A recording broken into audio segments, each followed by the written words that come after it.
Hey everyone, welcome back to another week of the Great Ace Attorney. We're moving on to the trial portion of Case 5.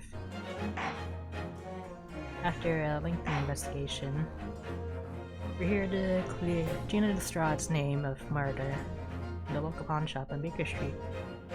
The adventure of the unspeakable story.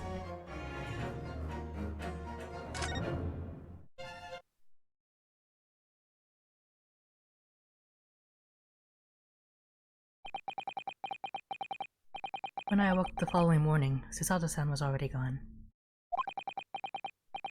Outside the window, the rain came down in sheets.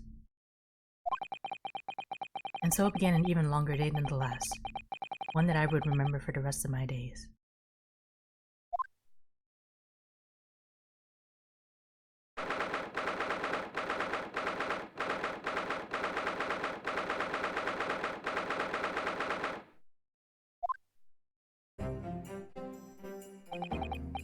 Morning, Gina.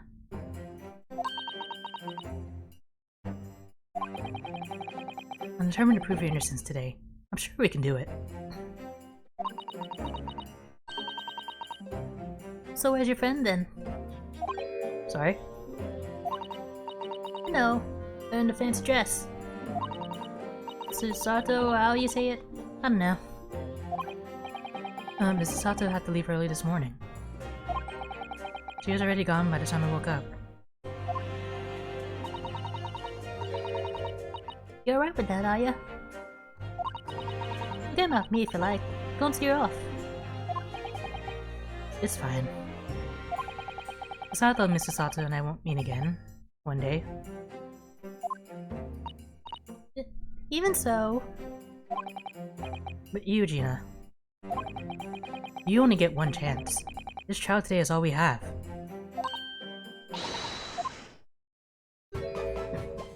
Oh, she brought the cat. How you feeling, Ginny? Did you manage to sleep? Iris, what are you doing there? What do you mean? When a friend is in need, we show our support. Isn't it right, Waggy?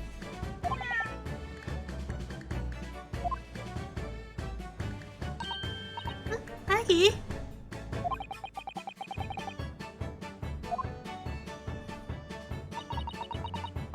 No one knows around. What I'm gonna do? Oh, that reminds me. I brought a paper on the way here. Now, would you like the good news or the bad news? What do you say, Runo? Ginny? Oh, I think I'd rather get the bad news out of the way first.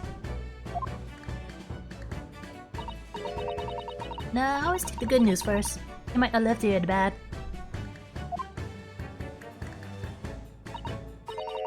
Yes, that question always gives away people's personalities. Let's not go there. Alright then, I'll give you the bad news first.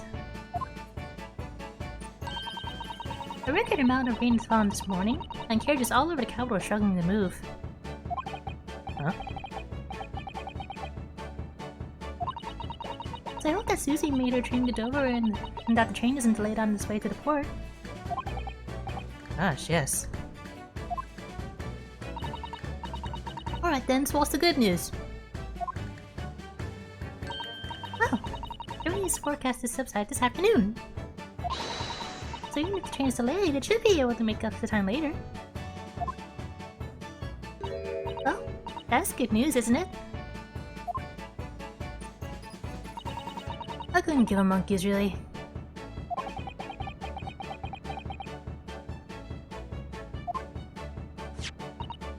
And look! This trial has made headlines too. Pawnbroker pierces and pick purse plunder. See? How'd you like that? Let them say what they want, see if I care.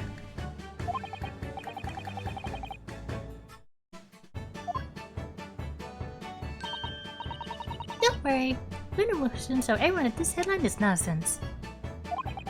I will. And then in tomorrow's paper, the headlines will be Discharged diver is thoughtless do-gooder. Isn't that right, Runo? Oh, yes. Let's hope so. Of course they will. I have absolute faith in you. How was that? I was trying to sound like Susie. Did it work? Did it?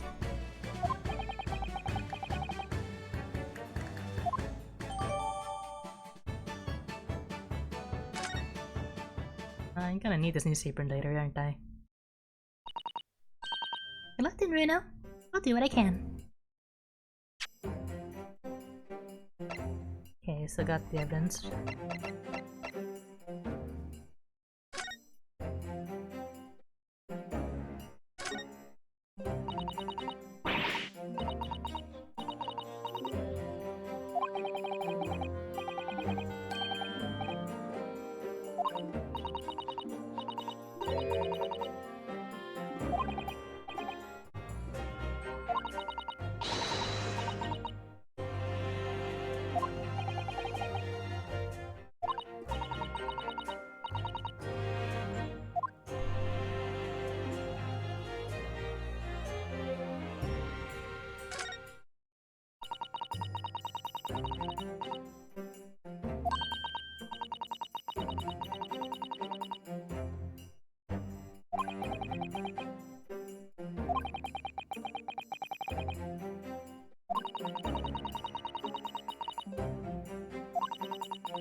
Obviously, I don't know the law like Susie does, but still.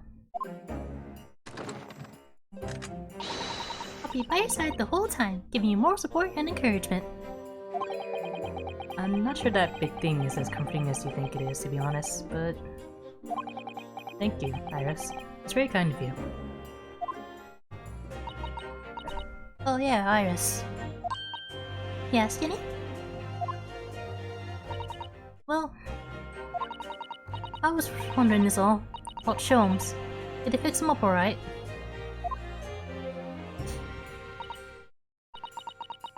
Yes, the operation was a great success. But Emily still hasn't come around yet.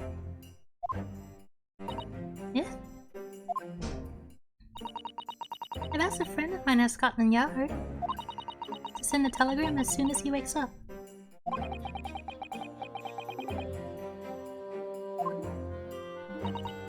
Oh, right.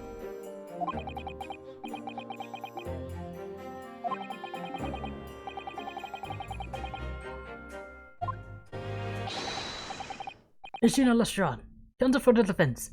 The trial is about to begin. Please make your way to the courtroom. It's time then. Yes, let's go, Gina. Iris. Lead the way, Runo.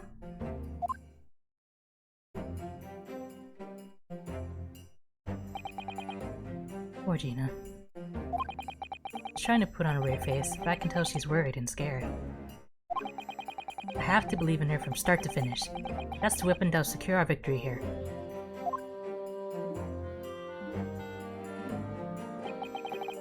If I learned anything from my great friend, it's that...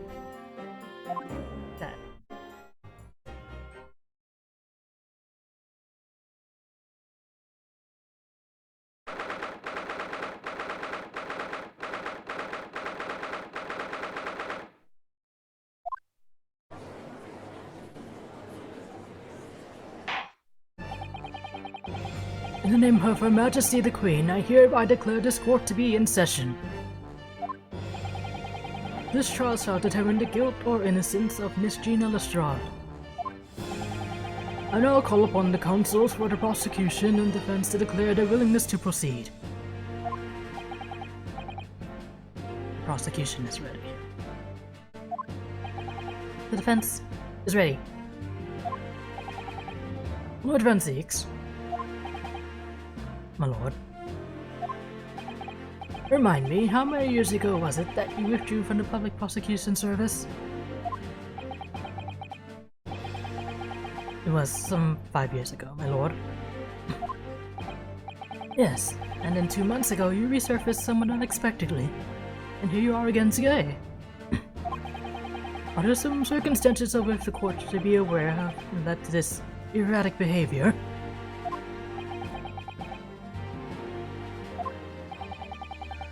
In what one might describe as your former life 5 years past, you dealt exclusively in matters concerned with the highest echelons of society and government.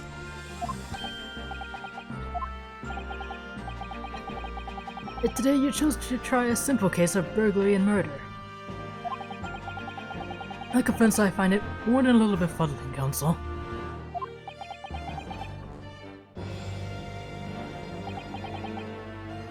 There are two types of person I cannot divide. Firstly, those with these scoundrels who hide behind a massive philanthropy to cheat the public at large.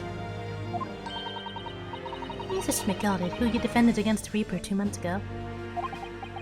Yes, I just about managed to work that out, thank you.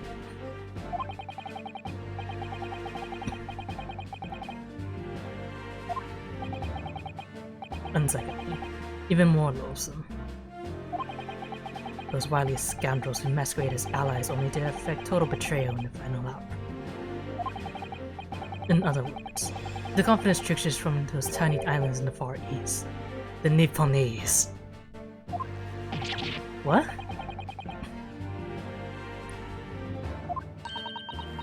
Means you now, Reno. I actually managed to work that out too. Thank you, Iris. Total betrayal? What are you talking about?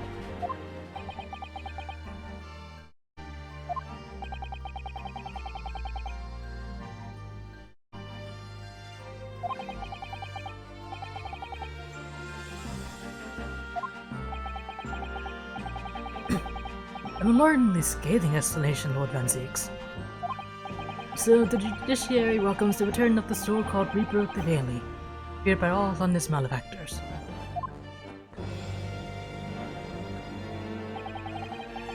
Your lordship is too kind. Now, jurors, the 6 of you have been selected at random to represent the will of the people in this trial. Are you ready to hear the evidence placed before you and determine the guilt or innocence of the defendant? Oh, these guys.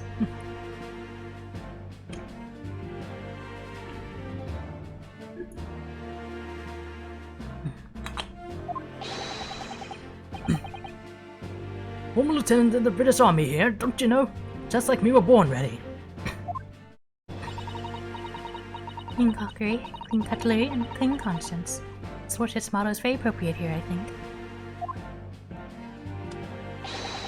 Everything will be stereoscopic in the future. Absolutely, absolutely everything. And I'm ready for it. I don't understand it. I can't have left it in there. It's not possible. But could I have? Women indispensable in society. Stop. Emo-centric future awaits. Stop.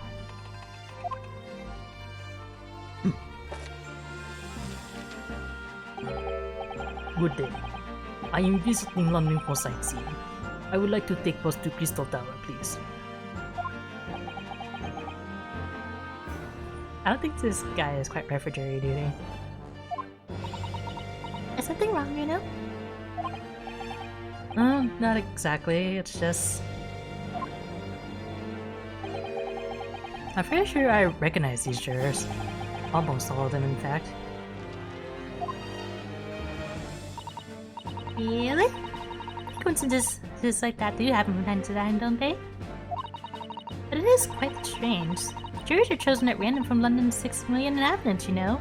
Are they now? So I've been led to believe.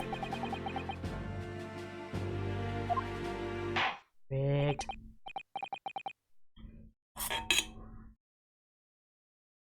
Very well. Now, Lord Van Zeeks. The court calls upon the prosecution to introduce the facts of the case.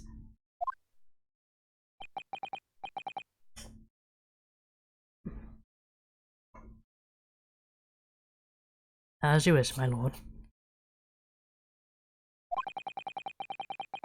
Allow me to begin with a word of warning to the ladies and gentlemen of the jury. In short, there's never been a more self-evident case of cold-blooded murder.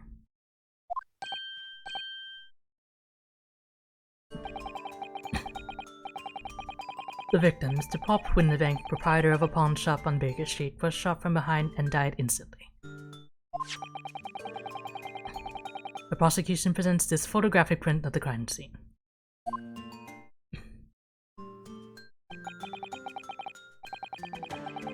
As the court will observe, there is a single bullet wound just below the gentleman's left shoulder.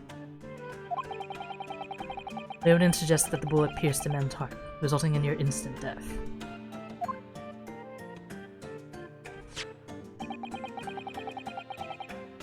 Moving on to the findings of the Scotland Yard coroner. This report states that the bullet entered the body on a rising diagonal trajectory. And what's that supposed to tell us? It means the victim was likely shot by someone significantly shorter in height than himself. Someone like the accused, you might say. The prosecution wishes to present the autopsy report and crime scene photograph as evidence, my lord. Indeed, the court accepts. And into the bailiff, please. I think I lost their voices. My apologies.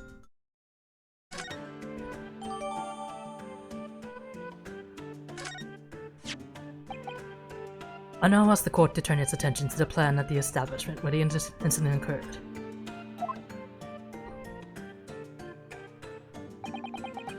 The proprietor was found in the storeroom where he kept articles pawned. A windowless room with a single point of entry, a door to the main shop that was found locked. In this sealed chamber, there were only 2 persons present. The victim, Mr. Windebank, and the accused.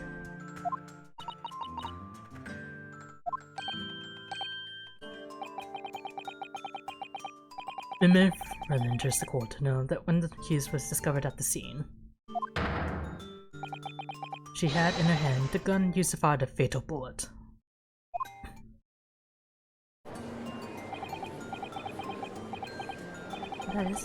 That then isn't it? Isn't that grubby little girl pickpocketing me? It's one of those filthy trash that lives in the slums in the East End. Oh, it was only a matter of time before she got blood in her hands and... What did George mean? You can't jump to conclusions here. You must have assumed her guilt because of what she has to do to survive.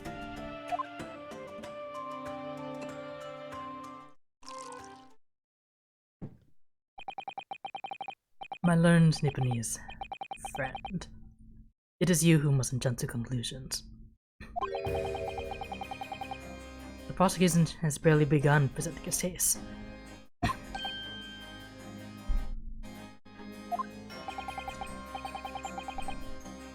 Conveniently, this appalling act of murder did not go unobserved. There were witnesses. Good gracious!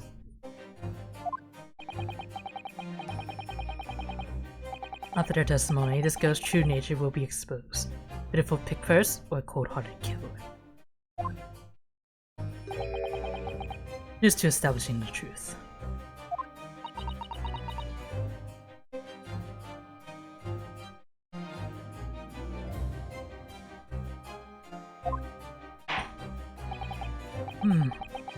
The court will take the poor hand and our firearm into evidence. And into the bailiff, please, Lord Van Zeeks. At once, my lord.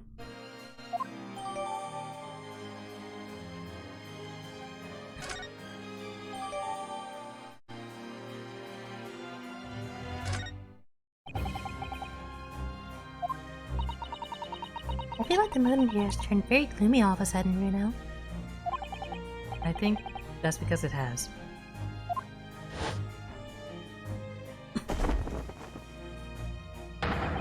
Let us begin. Bring forth the witness to the foul murder of Mr. Pop Windebank on 16th of April of this year.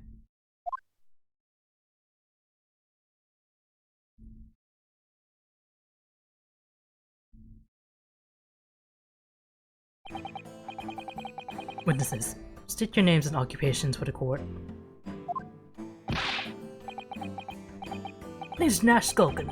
Occupation is, baddie. Professional baddie.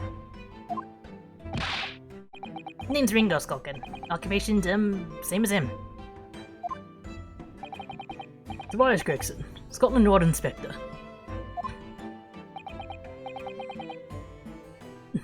That's right, we're what they call the three Skulkin brothers.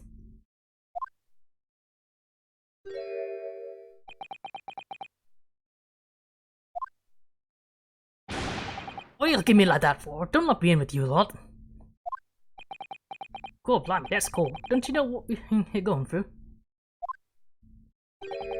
It's all abrupt. Lost contact with him we have. So we're scouring every shady corner of the capital. And then last night we come across you. The very spit of the bloke. Ain't that right, Ringo? He is, Nash, he is. The very spit of him. So we decided, and then what we was gonna do. We was gonna call you.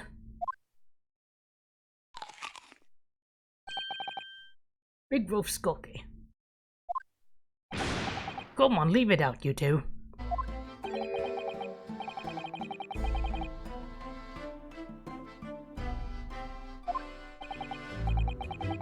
Well then, Inspector Sulky Gregson. Begging your pardon, my lord, but the name's Tobias. What I would like to know, Inspector, is what you are doing in the witness stand. The Skulkin brothers are currently under arrest on suspicion of theft.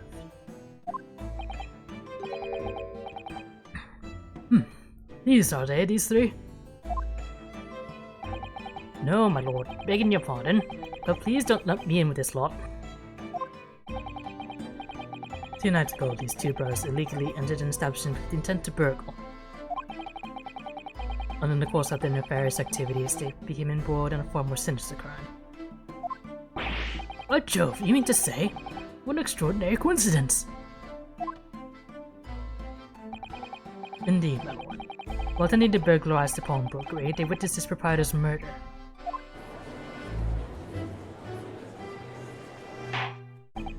Order! Order! The various trespasses of these brothers is not the subject of today's proceedings, though they will naturally face trial in the very near future. If your lordship's permission, I'd like to remain in the stand to keep these gents on the straight and narrow.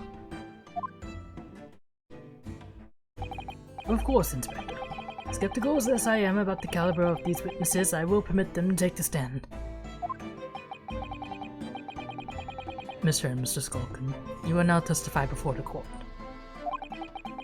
Describe the events of the night in question and what exactly you saw. Happy to. Because a Skulkin, never Skulkin.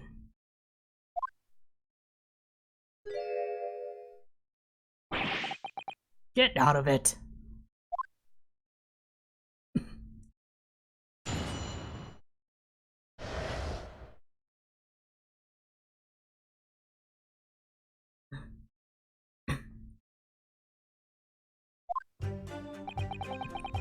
He was walking down Baker Street in the small hours and the gas door was ajar, see? It was like some kind of sign, begging for us to go in, it was. Once he got inside, quote lummy, beating air guns from the back room. We went to see what was what, but the door was locked from the inside. We never done nothing, Governor. We never took nothing. We just left out there, nice and quiet. Well, that's obviously a lie. A terrible coincidence, it would seem. At the precise moment these miscreants entered the property, an even more sinister crime was afoot. The witness's testimony is consistent with the crime scene in every detail.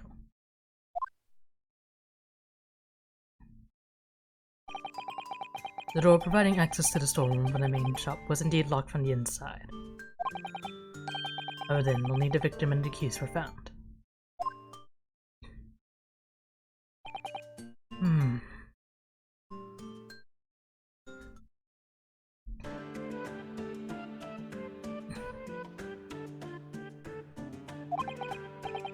I must say, it does appear to be an overwhelmingly simple case.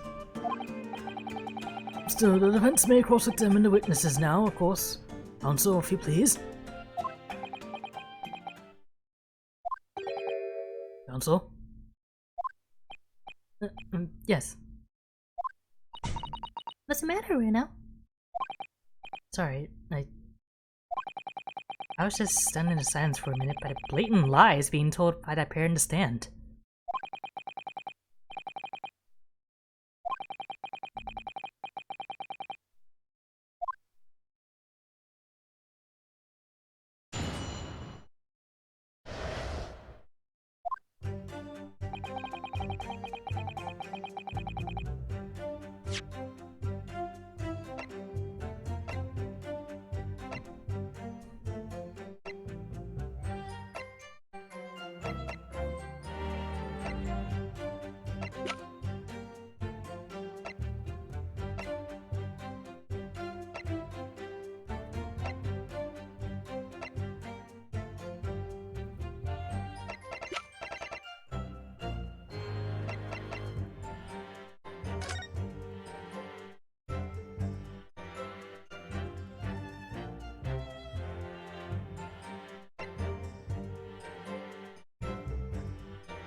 You didn't do or take anything. Is that your story? Well, it was Bedlam soon as, wasn't it? It was, Nash, it was. And you had time to pull me dukes out with Lucy lockets. So, no time to take your hands out of your pockets, you just left nice and quietly, you say? That's right, Governor. Nothing we hate more than violence. We stubborn nibblers we are, not bludgers. Yeah, Nash, we are. Never even pulled me dukes out with Lucy lockets. So you clearly like us to believe. Eh? Come again. As you fled from the pawnbrokers that night, did you not run into anyone else? And did you not fire a gun at that person? Since alive, they fired a gun, you say? Let me, Governor. You ain't telling us it was you in the doorway. It was. Why the bleeding roar? You never mentioned that before! You were armed with a gun. And as you fled the scene, you fired that gun. At London's greatest detective, Sherlock Sholmes. Oh, he admits it. You shot to capture Sholmes? I did hear that actually. There's a rumor he was in the hospital. Great Sholmes? That's beyond the pale. On the night in question, this pair were arrested by the police within minutes of the discovery at the crime scene. The suspicious content rapidly gave them away.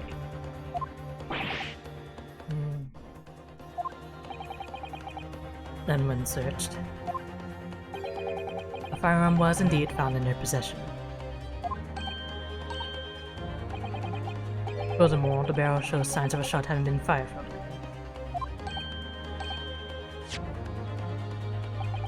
The prosecution invites his lordship to examine the firearm recovered from these brothers. Yes, indeed. Remnants of powder around the muzzle, as you say, Counsel.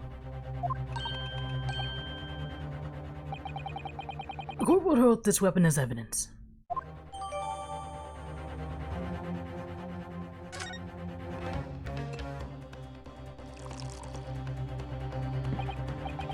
Now, my learned Nipponese friend. Yes? Yes, you successfully presenting the evidence. Oh yes, there are the telltale signs of spent powder on this gun, and a single bullet missing from the cylinder. Well, the prosecution demands evidence that was fired at the scene of the crime under scrutiny in this trial. Objection! Well, I don't need evidence. Because I was there. Objection! However, the rest of us in this courtroom were not. Is that a point? If the defense fails to provide evidence in support of its rash claim, you shall have no choice but to toast your incompetence and move on.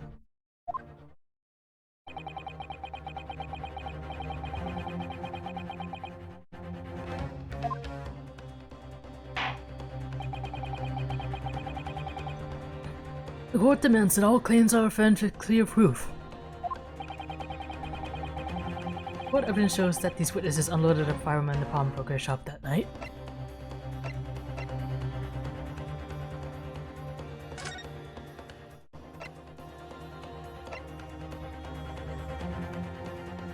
It might be this. So that might be when to shop the calendar. Take that!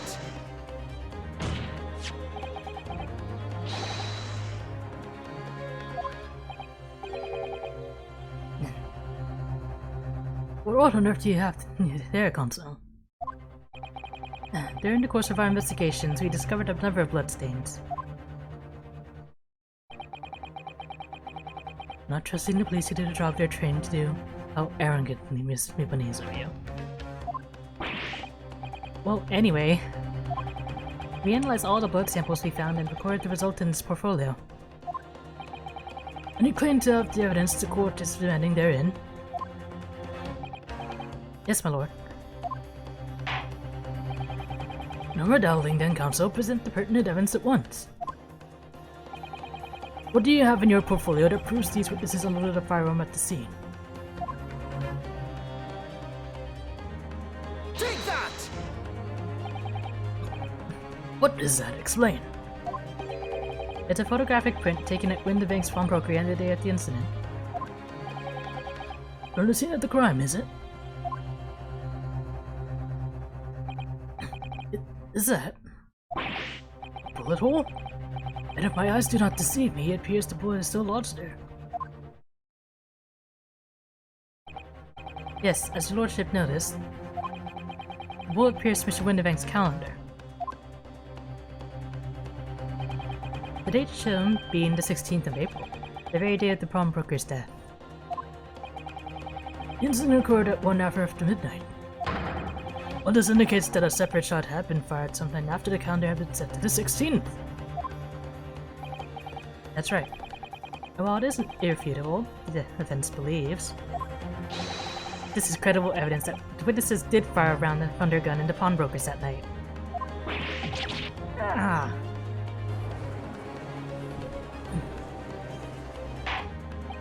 Order! How does the prosecution stand, Lord Van Zeeks?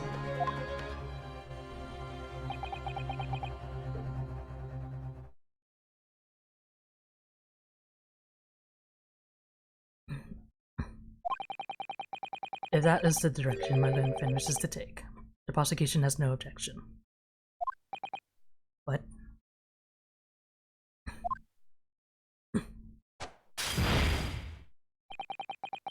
But you'll forgive me for flinging my hollow chalice aside in disgust at the repugnancy it exposes. Yes, on the night in question, these brothers entered the pawnbroker illegally. Like the bold baddies they claim to be, opened fire on the new arrivals before fleeing back onto the street. Eh? Take it easy there, Governor. You gonna land us in the soup. You had a deal. You weren't gonna get into them details. Tell him, Sulky. Set the bloke straight. I have nothing to add.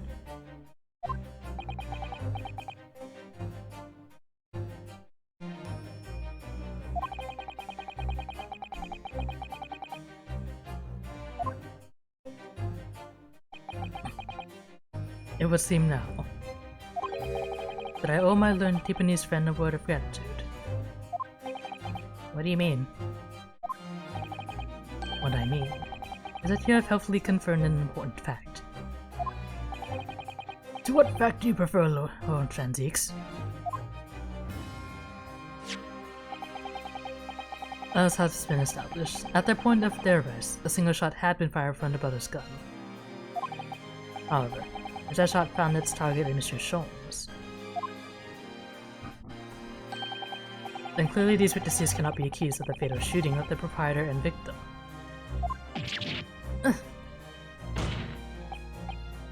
In other words, these two men have no material connection to the murder of Mr. Winnebeck at all.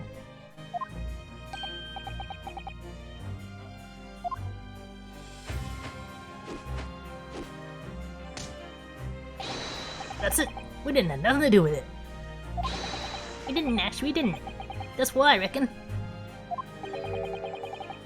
Your crimes include unlawful entry, intent to steal, perjury, and let us not forget, attempted murder. Quite a catalog, eh, fellas? Win for it now, bro.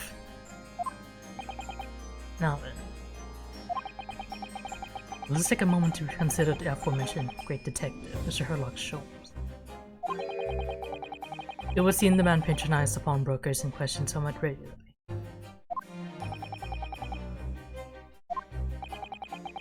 Mr. Sholmes appears to take pleasure in tinkering with eccentric machinery.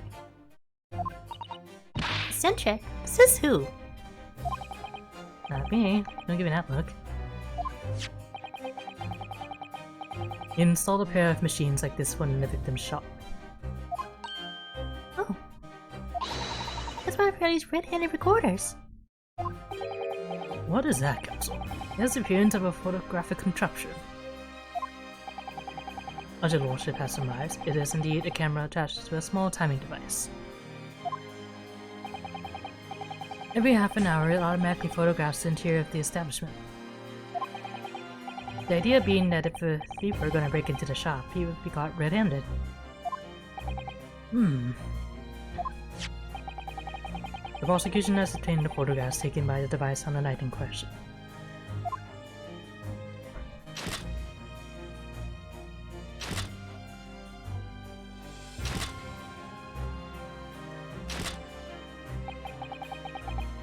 As the corporal observed, copious identical prints are produced in a quite desultory fashion.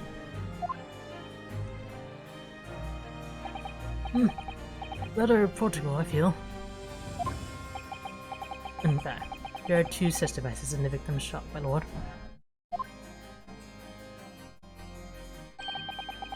If I may refer to the court to the plan of the premises, the respective positions are here and here. You say these cameras produce a print every half hour. I'm afraid I failed to see. Now that would help if the anticipated thief conducted his activities in one of the many 30-minute intervals. One can only pray that it would be criminal lingers, my lord. On the night in question, the witnesses currently in the stand were not caught on camera. Yeah, that's a bit of fraud talk, eh, bro? He looked at close to Skulkin. Witnesses, what time did your trespassing begin? Must have been just after 1. Right, bro? Must have been, Nash. Must have been. Yeah, just gone 1. In which case, minutes before these brothers entered the establishment. What scene might we expect to see within the shop? Let us examine the evidence.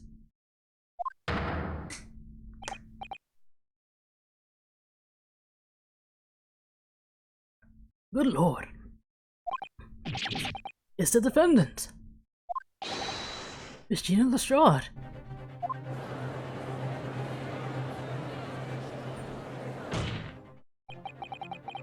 As the court can clearly see.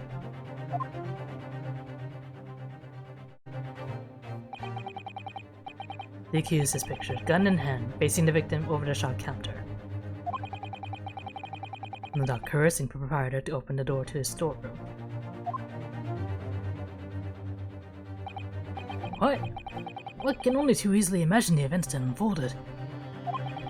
Court will take this photographic print as evidence, if you please, counsel.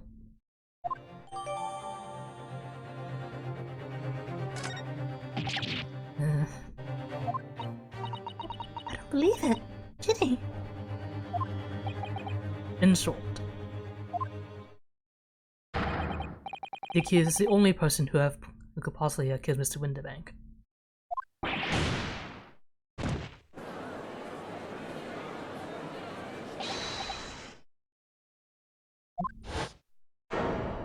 Who's this now?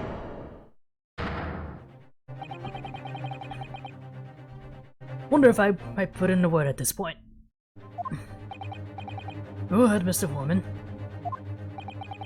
Took a volley bullet to the knee in the Battle of Maiwon, 1880, don't you know? Decorated for it and all that, but forced to retire from service, sadly. Of course, a medal can never outshine the exploits of chaps like us in the battlefield.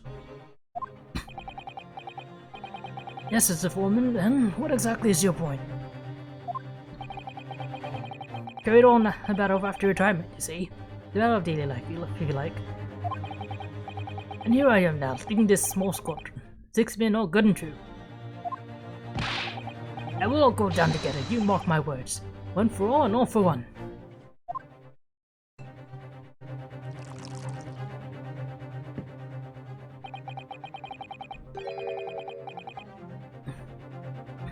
The ladies and gentlemen of the jury have reached agreement, have they? Is that what we are to understand? Well, Mr. Woman, is that correct?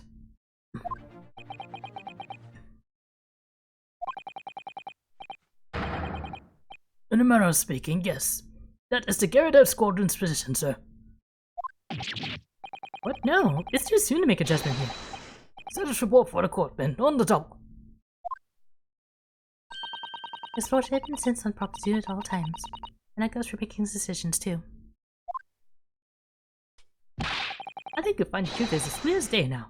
I could reach out and touch it. I wouldn't have left it in there, I just wouldn't. But in all honesty, I can't actually remember. Situation clear. Stop. No room for doubt. Stop. Proof is now undeniable. Stop. I am very sorry for brothers. They are unlucky.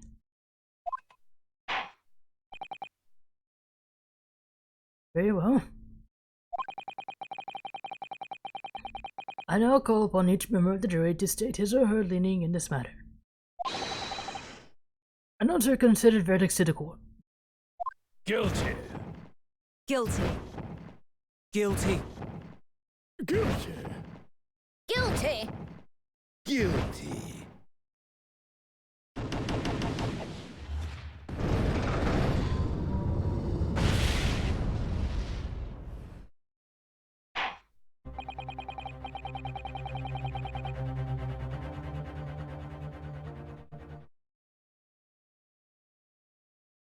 It does appear that the jury is unanimous in its leaning already.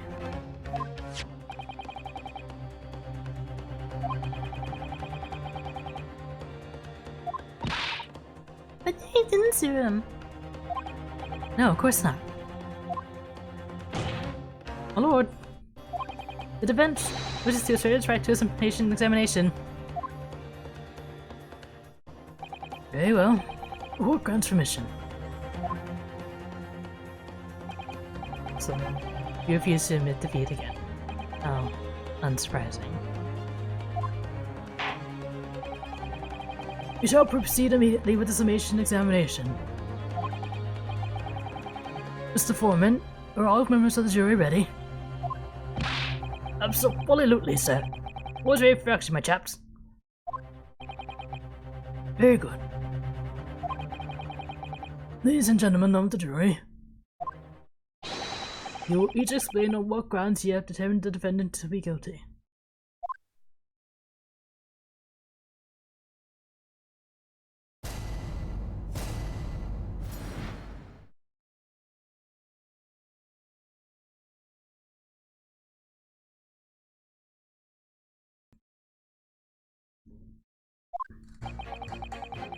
All the evidence clearly points the finger of guilt at this young pickpocketing. As a housemaid, I should like to see all filthy eyesores promptly and rigorously eliminated. I think you'll find that if you look at that photograph in stereo, the truth will just pop out. If I had left it in there, I don't think there'd be repercussions by now. Mind made up. Stop. Global video transition of to follow. Stop.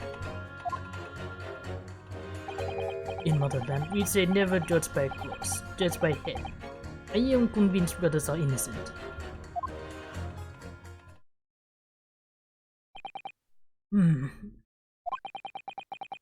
The circumstance of the crime and the evidence do indeed implicate the defendant rather comprehensively. The storeroom, locked from the inside, in which the victim and the accused were discovered alone. And in the accused's hand, a fatal revolver, the firing of which was heard by these witnesses. Not to mention this print!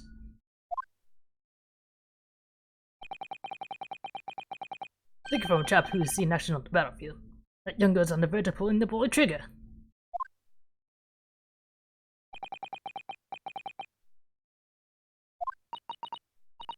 Oh dear. Those cameras were supposed to help, not hinder. I'm afraid I think you have an uphill struggle ahead of you.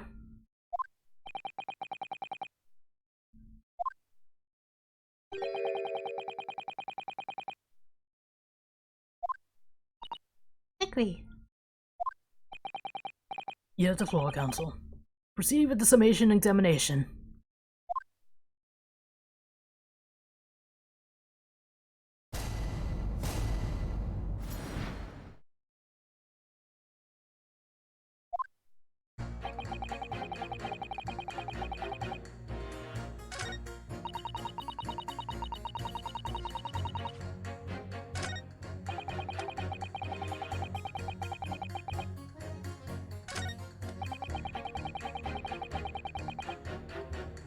He's not even focused on this case. Hold it! And what is how you've been muttering about all this time, sir? You keep talking about having left something somewhere or something like that. So sorry. As you can probably tell, I'm a surgeon. A surgeon? Of course, people conducting surgery in this country aren't considered to be doctors, so no. Even though me and my kind are at the forefront of medical science, the real brains in the field. So, what is it that you think you've left behind? Well, that's a little embarrassing, to be honest. You see, I was operating on someone yesterday. Same thing, went into the abdomen. When I finished the procedure, I couldn't find my scalpel anywhere. What? Exactly. Surely not, you say to yourself, don't you? Worrying, isn't it? That's what's been troubling me this whole time. Could I really have left my scalpel inside the fellow's belly?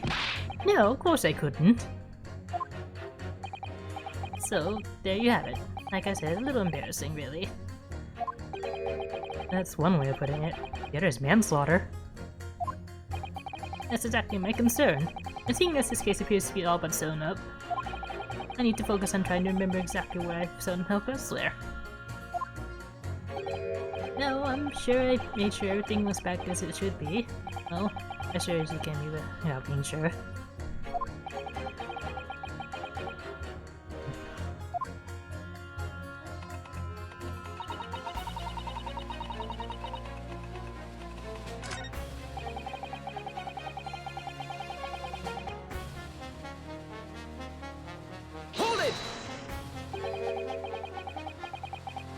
Please tell me you're not villain Bolshevik. The Russian revolutionary? Evolutionary.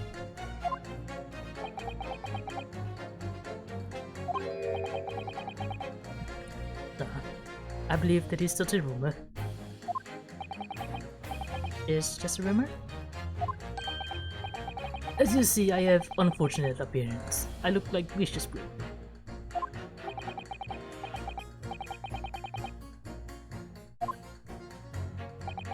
People call me revolutionary, murderer, autocrat. which glove fits.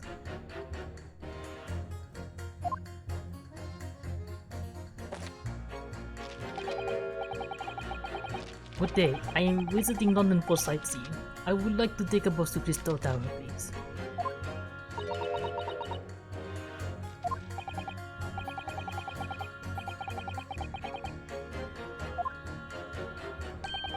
To be treated like wish screamer all the time. It is very painful. People do not realize. So I have much sympathies for these brothers. People say they are criminals only because of how they look. The Skulkin brothers? Maybe they went inside from Focus shop. But they done nothing wrong. That is all I want to say. The Skulkin brothers did nothing wrong that night.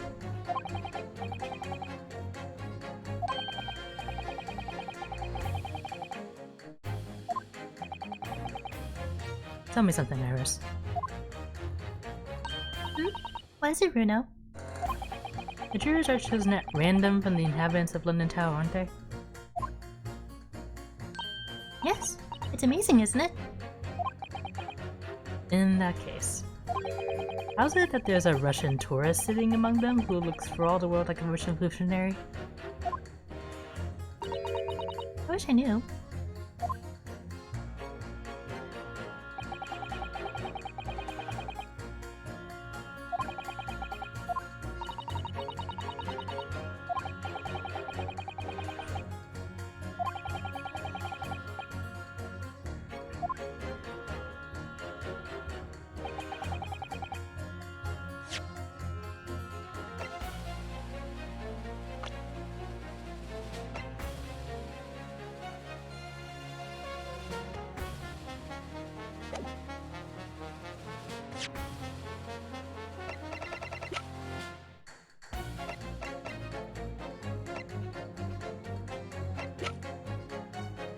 How about we get to that later? Hold it! You're Mr. Natsume's landlord, Mr. Garadev, aren't you? You really must stop eating like this. Ah, you're that lawyer chap. Well, there's a turn up for the books. Yes, rather a turbulent time we had back then. Some extraordinary events took place at your house, that's for sure. Luckily, Mr. Soames and I were able to get to the bottom of it all. I think we did rather a lot for you, didn't we?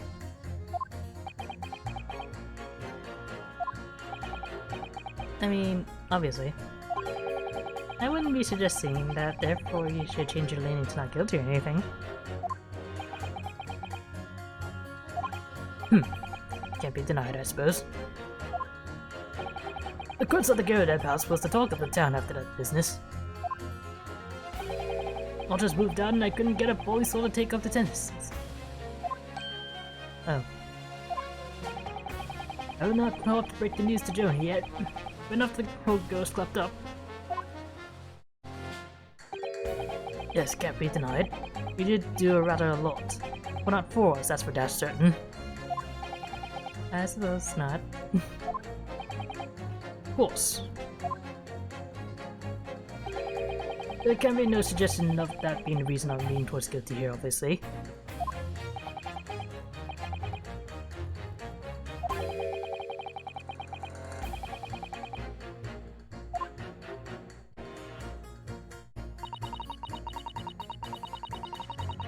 Hold it!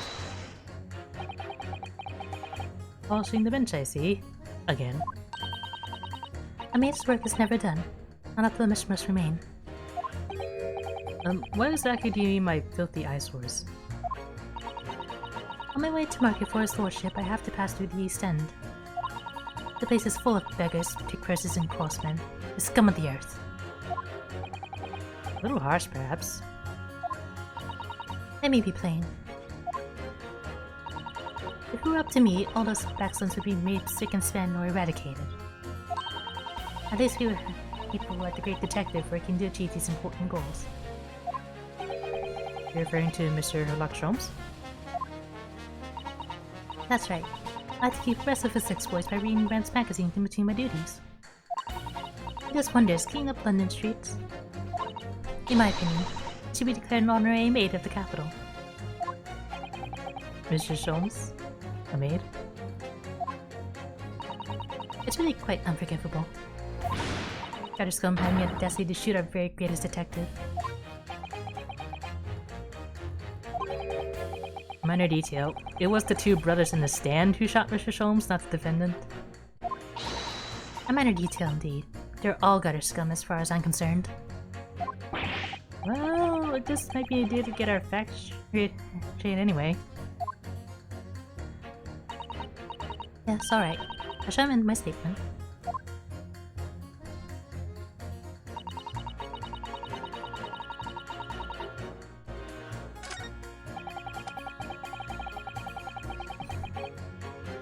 Hold it! What do you mean look at the photograph and stare? Sorry? What? Don't you know?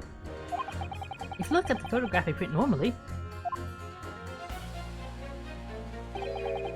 This is feels pickpocket girl's about to shoot the victim, obviously. Objection! There's no indication that the defendant ever fired the gun. All I'm saying is that if you look at the same print and stereo, it could reveal all sorts of new information. By any chance, are you a fan of stereoscopes? Oh, how did you know? Let's call it a lucky guess. You never get so seeing the two prints merge into one before your eyes. It's extraordinary. It's captivating. It's the height of modernity. Modernity. Of course. Oh yes, I think you shall find that the stereoscope is here to stay. Here is new perspectives we could only dream of before. It's the greatest invention the world has ever seen.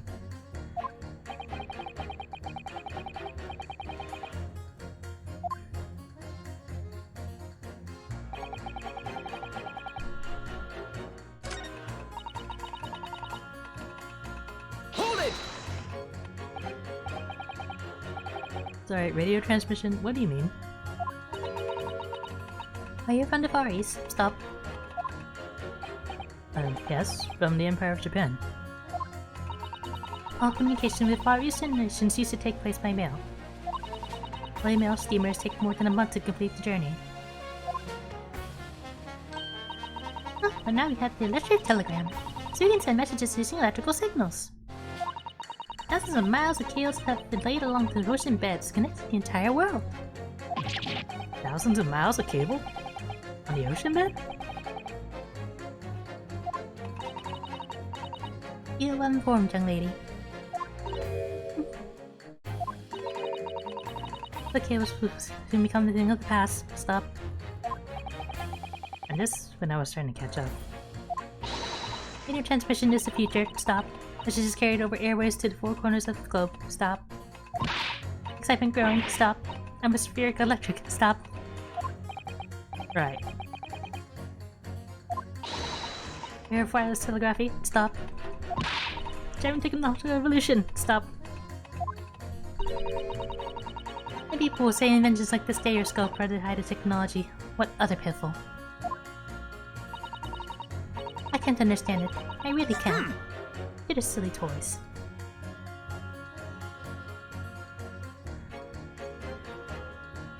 Excuse me! Fight. Juror number 3? Sorry to interrupt when you're obviously fuming, but... What? Do you perhaps have something to say about juror number 5's last remark? As if I can guess. Oh, you bet I do. Say that again. Go on. I dare you. Goodness, are you talking to me? I think you just might be, yes. You think stereoscopes are just toys, do you? Huh? Absolutely. I mean, really. A machine to view photographs in 3 dimensions. Why on earth would you not just use your eyes to look at the world around you? It's all 3-dimensional.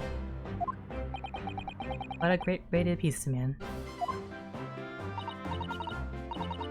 No, I'm sorry. Stereoscopes are of no practical use at all.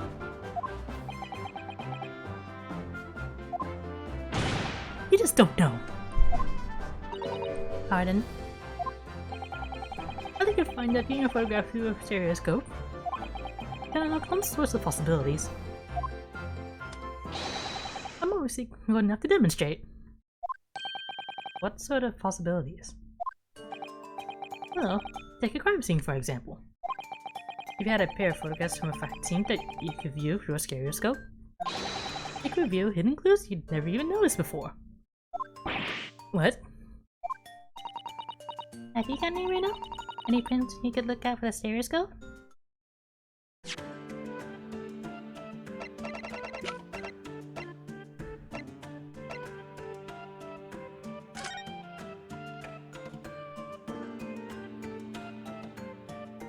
I only have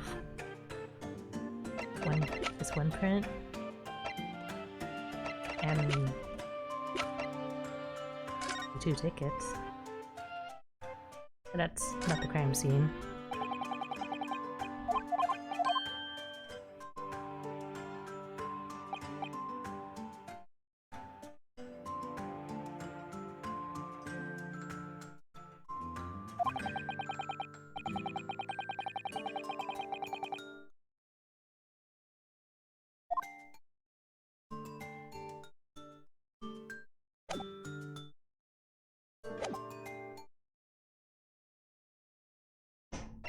So what if I say yes?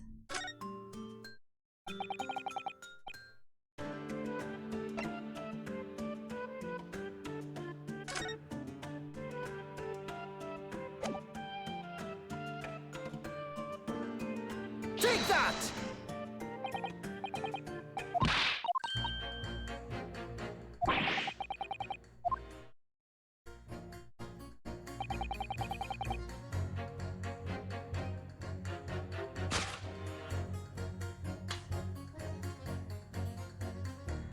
Objection!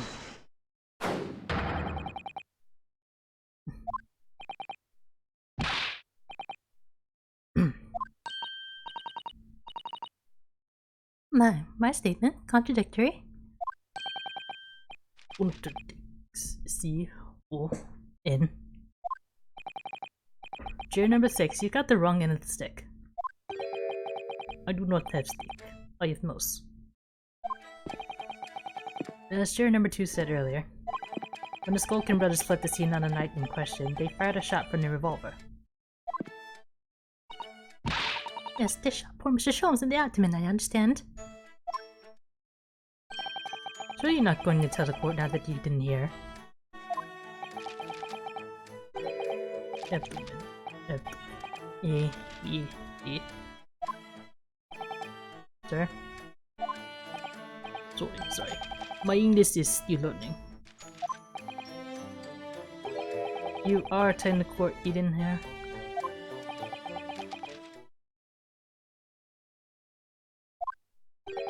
Forgive me. I did not hear. Is the mouse reading along? That's so cute.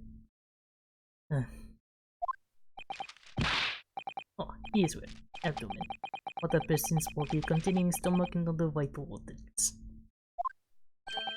If this is what you mean, you should say in plain English. I am Russian, not native speaker.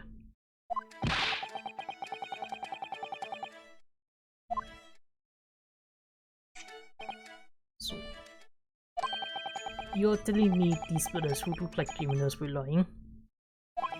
They said before, we never done nothing, but truth is, they shot detective. This is double negative.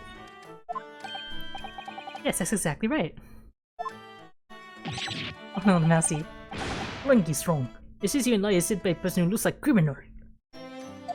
Don't hurt the mousey. Coming from you, that seems surprisingly prejudiced. This means when they said we never took nothing, maybe it was also a big fat lie. Is this true? Well, according to the police report, no stolen goods were found, so... Enough! Let just no one know.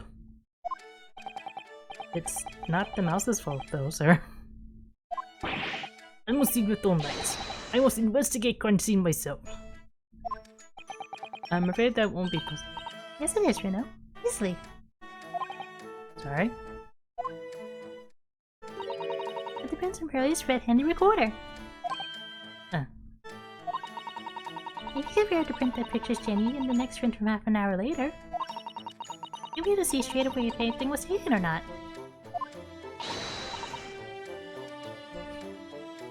Oh hey, Mr. Prosecutor. Calling on the prosecution in the middle of a summation examination of all times.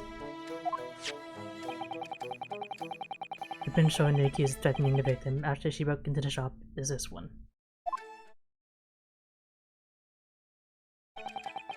Following this, the victim and the accused moved into the storeroom. Meanwhile, the Skulkin brothers entered the shop and similarly heard the fatal gunshot ring out. Sadly, none of these events were captured on film.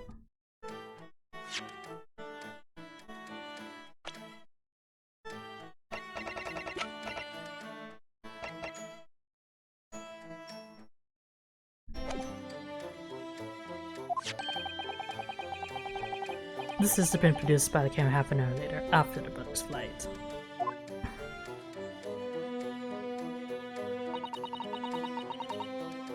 So this was taken after her earlier shot then. As far as I can tell,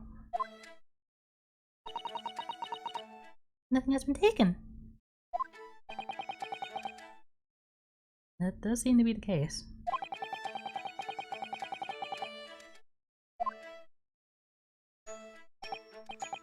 So the brothers who look like criminals have only one eye. The short man, but they stole nothing. It would seem so, yes. Good. No, not good. You're right, I did not understood the situation. There are no brothers have lied. I think it is very important to continue the trial.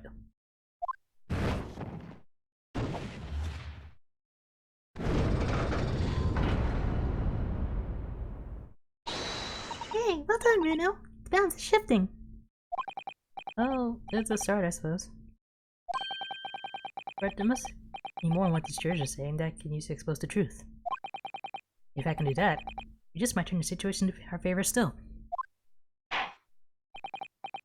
Thank you, Counsel. Continue with the summation examination.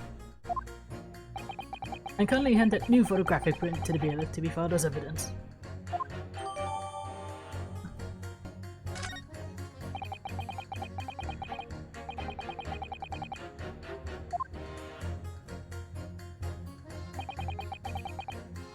In wake of lies and many dead fish, he must find truth.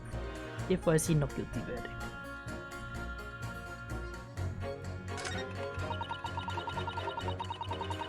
Hold it! Try this again.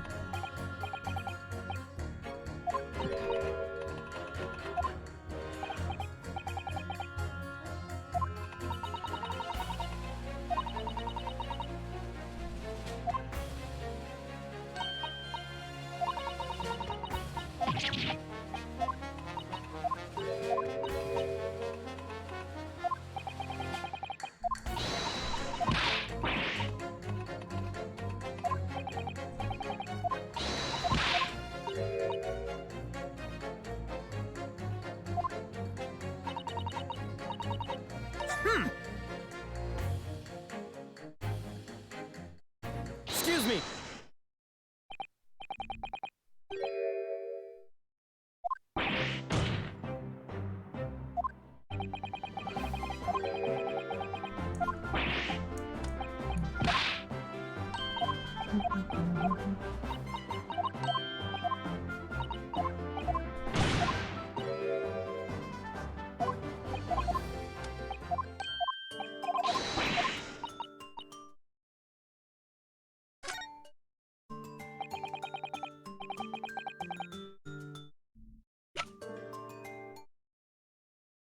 Take that! Alright then, juror number 3. Are you saying you can do this with any 2 suitable photographic prints? Of course I can. Very well then, I'd like you to demonstrate. I'd be delighted. This could be one more print that'll amaze you all. Take that! Alright, these prints were both taken with the same camera and when the bank's on the 9 question. Yes, I see. Tell me, Mr. Lawyer. You know how stereographic images work? Do you understand the principle?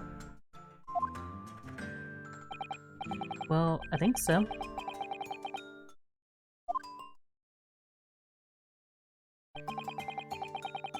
The left and the right eye images need to be the same, only with a slight shift in the position of some objects. Then when your brain merges the two images together inside your head, it knows there's a shift if it were death. Yes, exactly. It's a small shift between certain objects in the two pictures that's really important. So what happens if you use two photographs that are exactly the same then? No, obviously that wouldn't work at all. Not for seeing this scene 3-dimensionally anyway. Oh.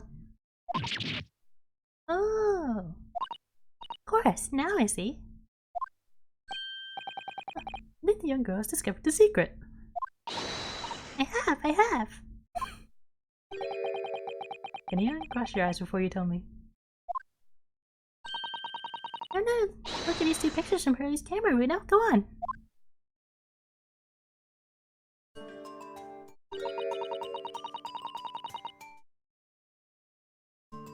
You see that there's a really obvious difference between them? Of course there is. There are 2 people in the first and no people in the second. Well, yes, you can see that straight away. But now... try looking at the picture in 3 dimensions. Alright, I'll give it a go.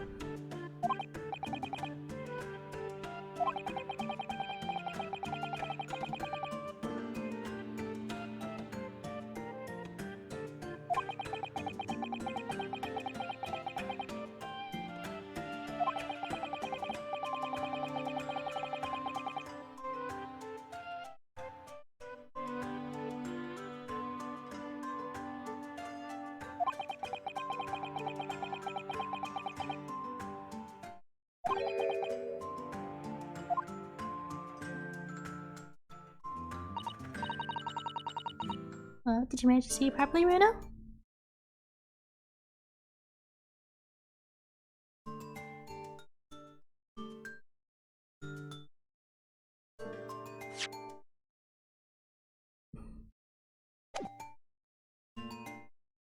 Not really. I'm just not very good at this, that's the trouble. Oh, don't worry. I have just the thing. I have to bring with me a portable stereoscope. I know I mentioned this yesterday, but if you've had that contrasting with you from the outset, you could have saved me staring at Mr. Windemick and Gina like I hate them all the time. And if you remember, I said in reply, it's much more satisfying to be able to see the effect with your own eyes. Anyway, why don't we try using this helpful little aid now? Here goes.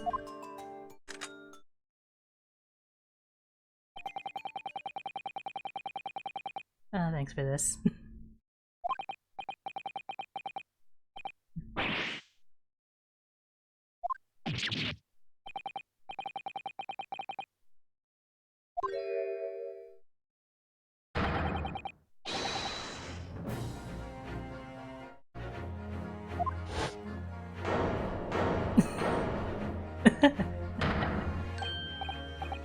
Yes, that's it, you see.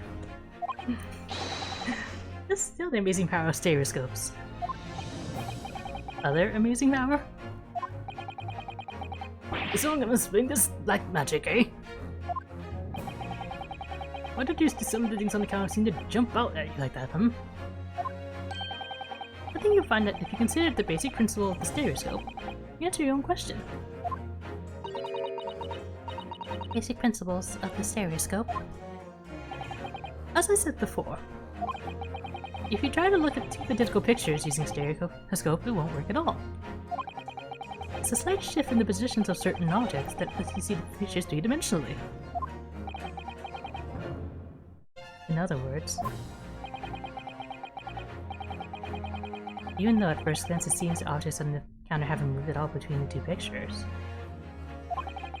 It shows that, actually, there must have been a slight shift in their positions.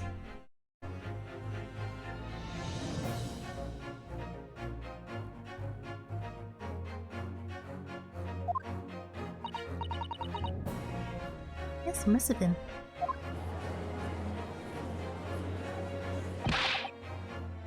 No fire there, sir. Got a reasonable grasp of this whole cross-eye business now, I'd say. Why the devil does this shift between the two prints exist in the first place?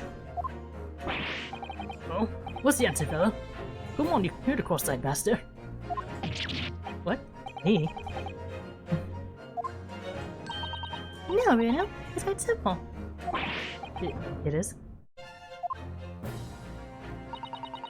Just take it through step by step. The first photograph was taken at 1 AM. Then, 30 minutes later, the second photograph was taken.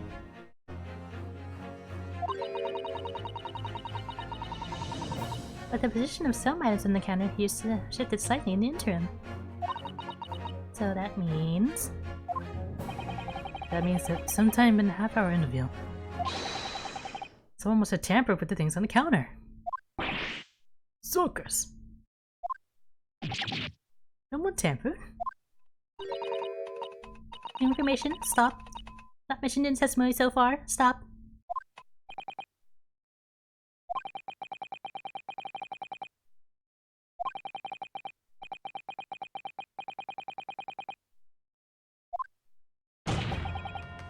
Ladies and gentlemen, the question is now clear. You know the items on the countertop were moved, but by whom? Are you suggesting you might know? Of course. I can tell you right now who is responsible for the almost imperceptible shift in the items on the counter.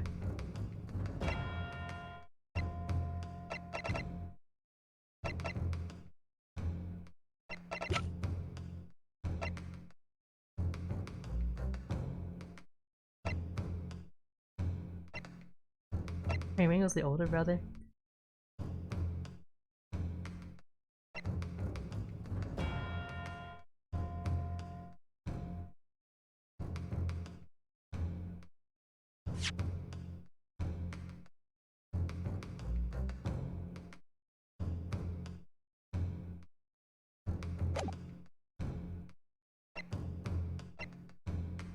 Is it not the brothers? They're in the back storeroom by that. Take that!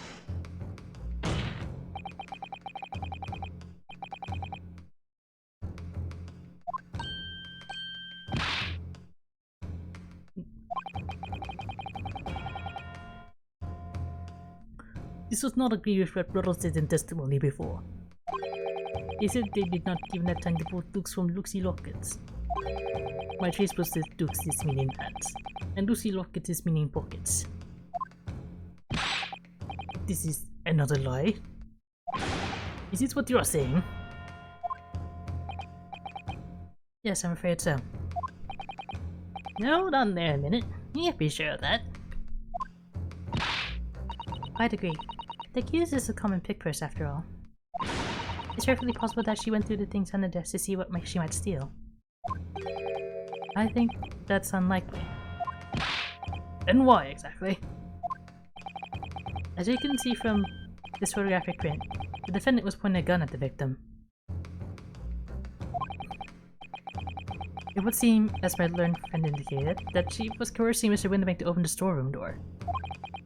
In other words, Mr. Lestrade's interest lay within the storeroom, not in the main shop.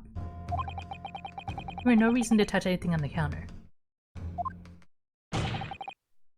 All which points to one thing. The Skulkin brothers have admitted key facts in their testimony. But if this is a pick purse, common gutter trash, why look any further for the wrongdoer here? Because the Skulkin brothers are thieves, madam. No better, in fact worse than a pick purse. I believe these brothers were looking for something on the victim's counter that night. Ladies and gentlemen of the jury, if you would condemn the defendant on the grounds that she's a pickpocket, would it not at least be right and proper to thoroughly scrutinize testimony given against her by two thieves? Well said. I, for one, would like to hear more from that shady pair.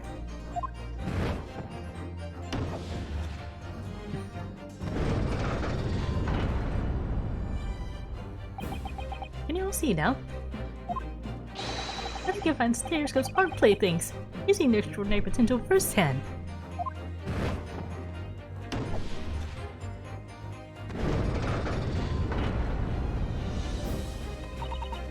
Wholeheartedly agree. Stop. House purchase after trial. Stop. Overturn home via Regent Street. Stop.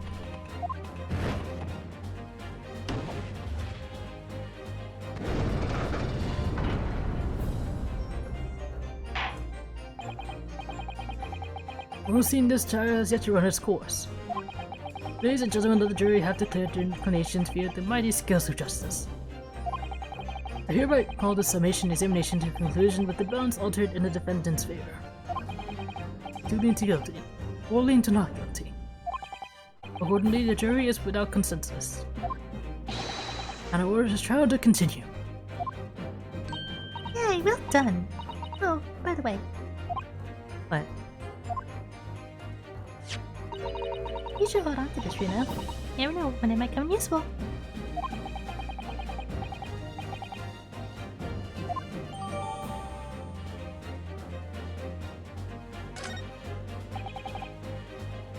Lord Van Zakes, you are instructed to witnesses that the court demands additional testimony from them.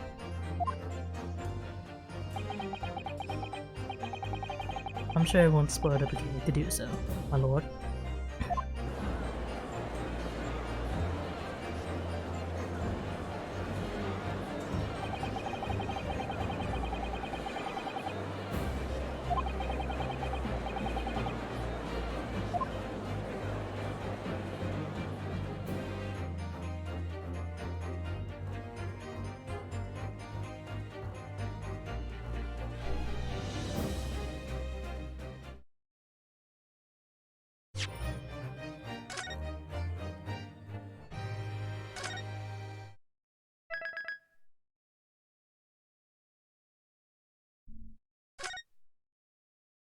So far, so good.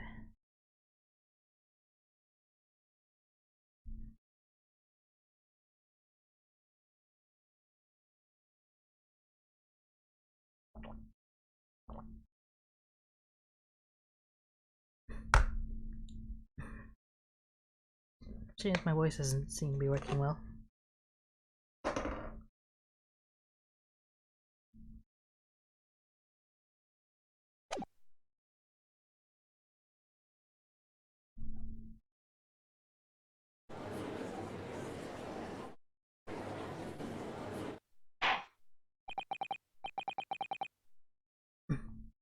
Order, please. Let us resume proceedings.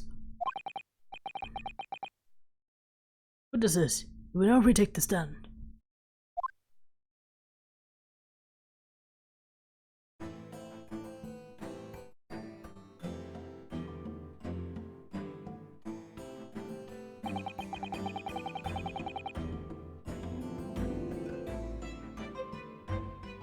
I presume you heard the defense's and counsel's summation examination.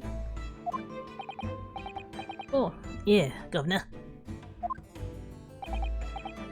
Think of I did. Mr. Skulkin. What, blimey?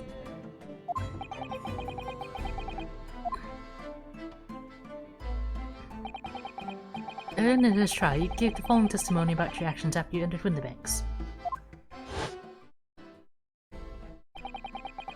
Where's the Benton was it? Wait. It was, Nash, it was.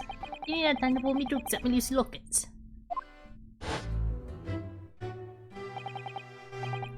However, that was a lie. You brothers. Oh, by me. On the night in question, you rifled through the items on the victim's counter. No, not this one. How'd you figure that out?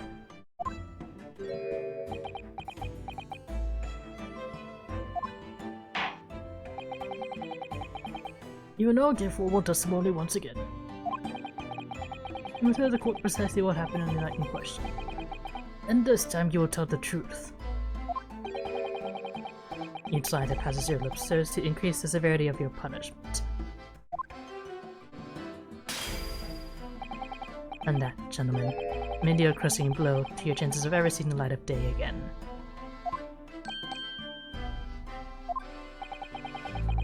I thought worth pondering, perhaps. No more go over here. Look that, let's quick, we're free. Peach.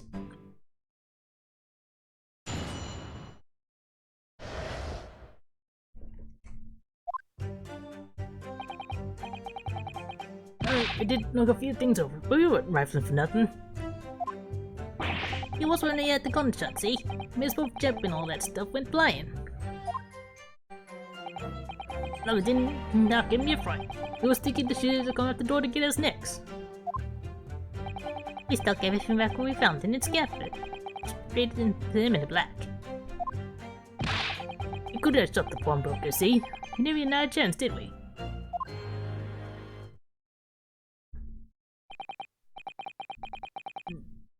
So you admit to the defense's accusation. You did indeed ransack Mr. Winterbank's countertop on the night in question. Not ransack, Governor, no. That's right, Nash, that's right. It's more like we tied it up, yeah.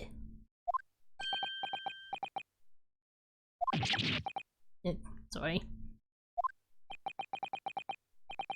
By their own admission, these brothers entered the pawnbroker under dubious circumstances. However, they panicked and fled on hearing the gunshot, having first made good their mess. The way you say it, We hardly sound like roughs at all. we don't, Nash, we don't. Maybe make us sound a bit more cutthroat.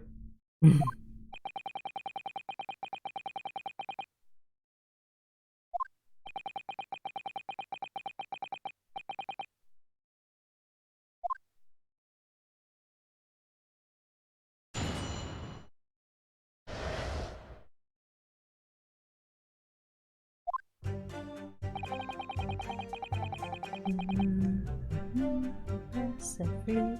Hold it! If that's the case, then why didn't you testify to that effect in the first place? You know, we ain't exactly squeaky clean, are we? Wait, Nash, wait. If we admitted to something like that, people would think we was up to no good. This ain't ring a bell, China. We only land ourselves in even more trouble. And in fact now, as a result of lying in your previous testimony, that's exactly what you've done. Landed yourselves in even more trouble. Well, That's rotten luck.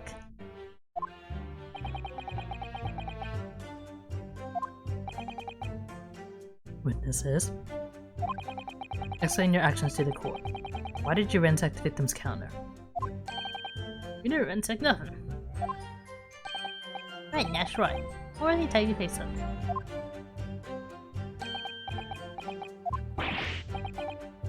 Sorry.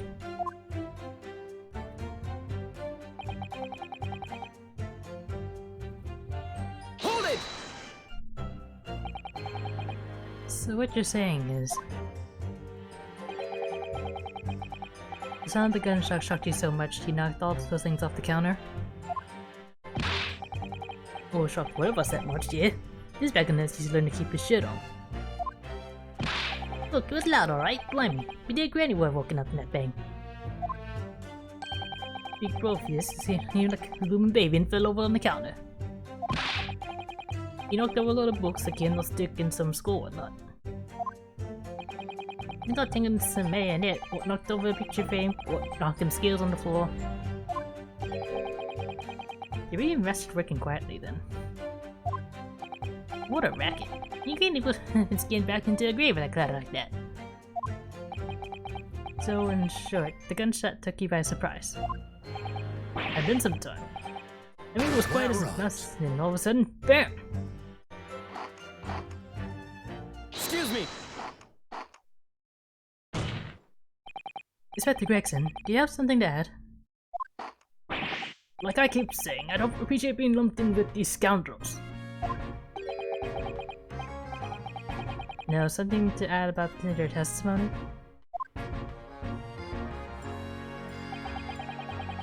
You seemed to react just now to what Mr. Skulkin said. Did it make you think of something?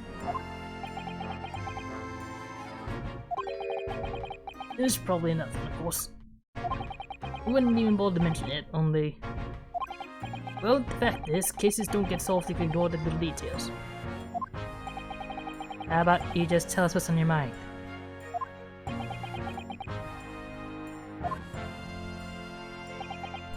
As you know, we brought these fellas into the yard for questioning last night. And the statement they gave then told a slightly different story to what they're saying now.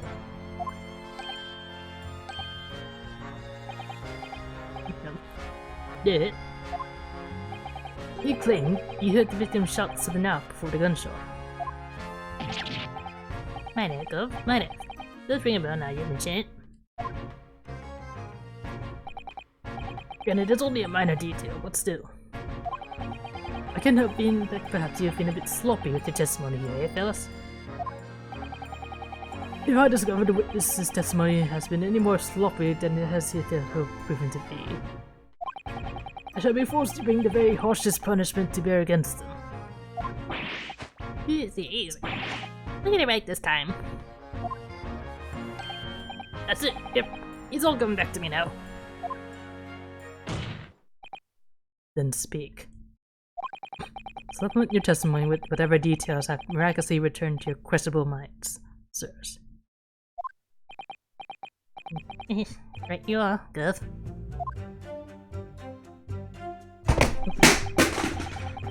Sorry.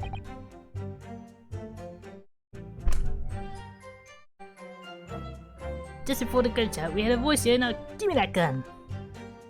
Hold it! So in fact, you heard the voice and the gunshot almost simultaneously? We did, Gov. We did. Although I suppose if you're being honest, we had kind of a waving voice before the other, no? If you don't want to get shot, Give me that gun. bam. Kind of thing.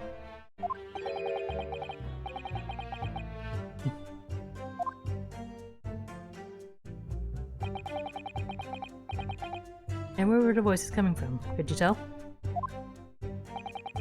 Of course he could. From the other side of that door behind the counter it was.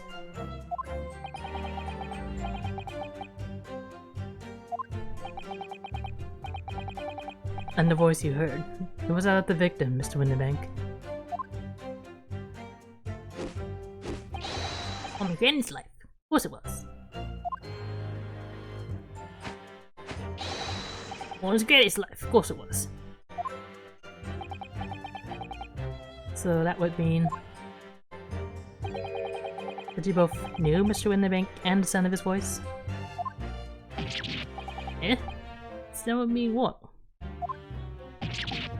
What? That's what? An idiot. Yes, Counsel, indeed it would.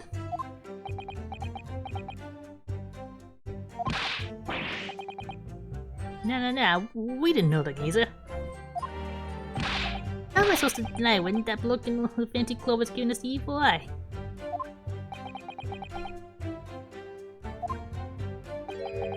If you value lives, you will ensure your testimony is accurate and true. On my granny's life it is. On his granny's life, it must be.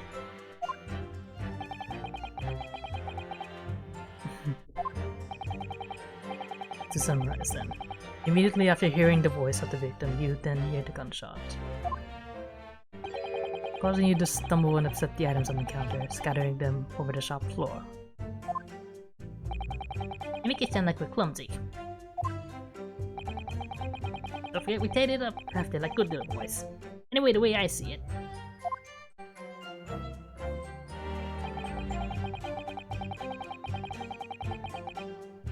Look, on the place was holding the gun, so he should have just fired instead of yelling at the girl.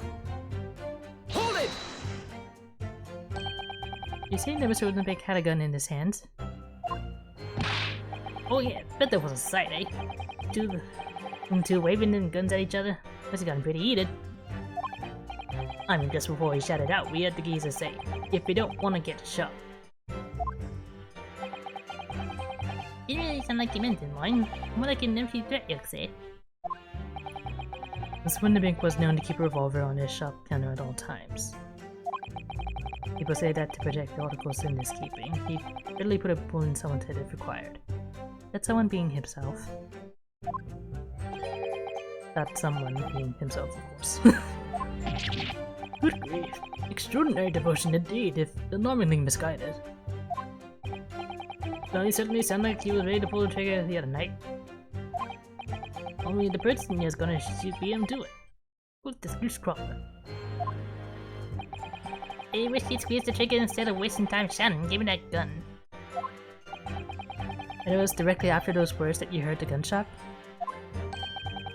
It's more or less at the same time, Gov.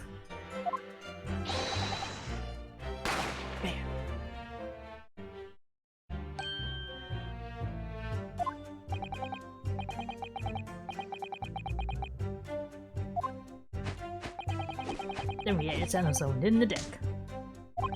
Before everything went dead quiet. After that, we done a slip slap that stuff standing the place up.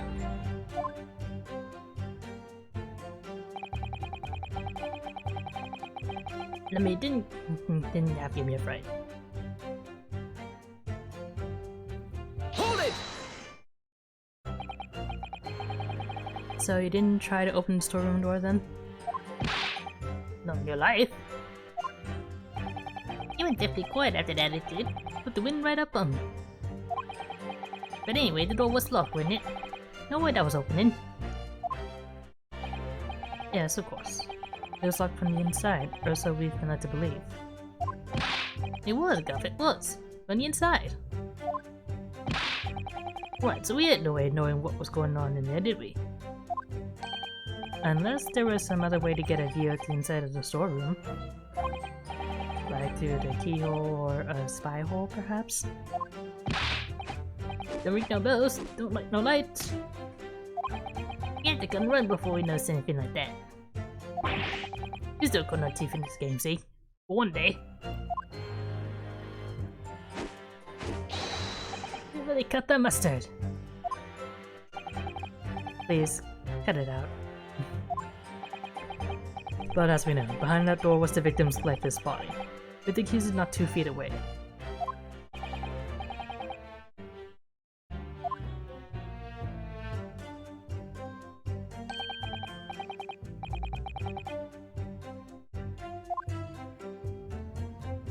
Well, the question is, why was she unconscious in the first place? To confirm, would it be correct to say that neither of you set foot inside the storeroom? That's right, Guff, that's right. Couldn't have been if you wanted to. You stuck everything back where you found it and scrap it straight in the black. Hold it! Yes, very funny you fired a shot from your own gun at Mr. Herlock Sholmes. Oh, yeah, he was a bit hasty there. He was, naturally was. Truth be told, I was already shaking like a leaf when you lot turned up. If you're shaking like a leaf, don't put a loaded gun in your hand. Be good advice, miss, good advice. Truth be told, be right behind and totally blank. When your mind goes totally blank, make sure you don't have a loaded gun in your hand. Mental note like this. After that, we legged it down the street, but apparently we looked dodgy to the coppers or something, so they clapped the derbies on us like winking. And after you've been handcuffed, the police found this revolver in your possession, correct? Well, yeah. Well listen, that proves it done it, eh?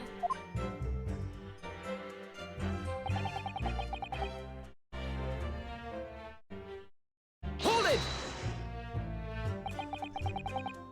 And why should we believe that? Yeah, well, 'cause it's true, ain't it? The place was totally empty when we went in. At that time, the victim was already in the storeroom, having been forced to open the door by the accused, who had a gun to his head. In other words, on the night in question, these two witnesses never even laid eyes on the proprietor of the pawnbroker Swindling. Correct? You got it, mister. Under a T.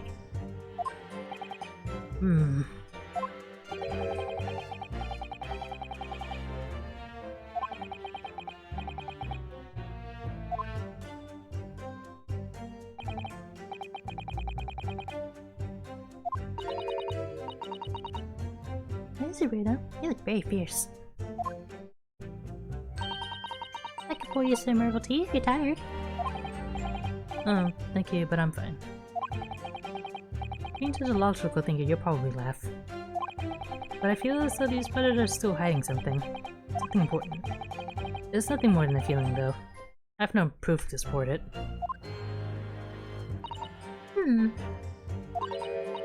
Well, these can be very logical at times. Sorry? People's expressions, the movement of their eyes, the words they choose. You can take all that in and your brain will quietly analyze it to come up with a feeling like you describe. You conclude that there's something suspicious about this testimony without knowing why, that's all. I think you should trust your instincts. Iris, thank you.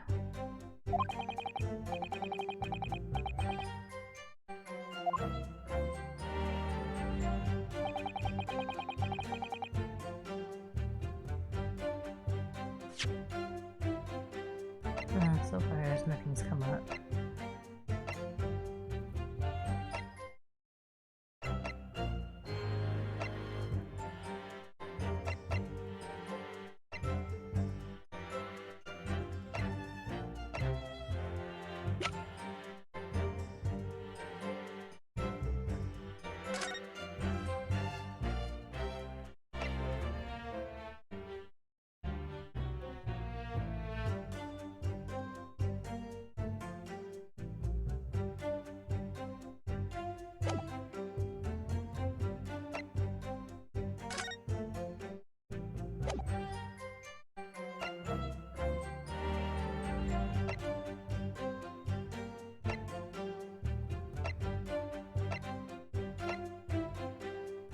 So, one of the main issues is if Gina and Mr. Winterbank had a gun, where's the other gun?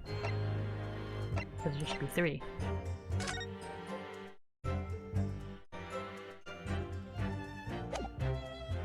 See, that has to be Miss Winterbank's gun that Gina must have snatched off the counter.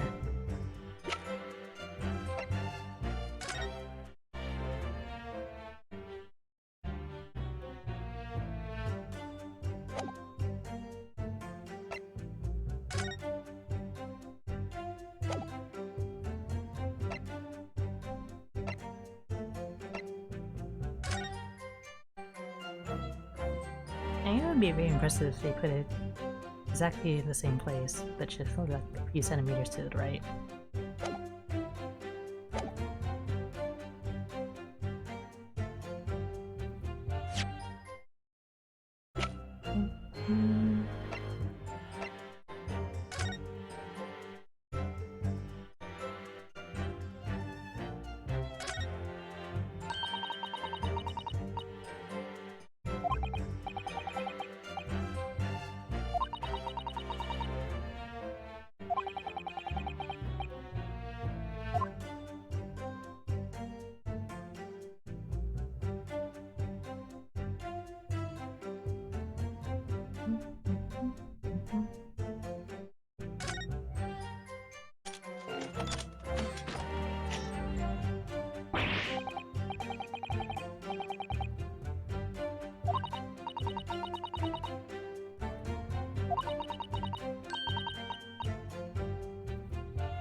So I think if we present this, we can see Gino's the only one holding the gun.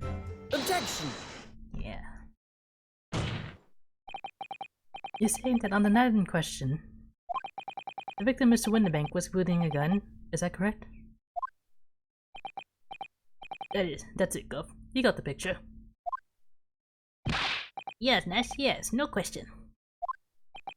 And yet the photographic evidence in the time of the incident clearly shows that Mr. Winterbank was not in possession of a firearm in any description. Objection! You surprise me. Does the defense really intend to highlight evidence that compromises the position of the accused even more?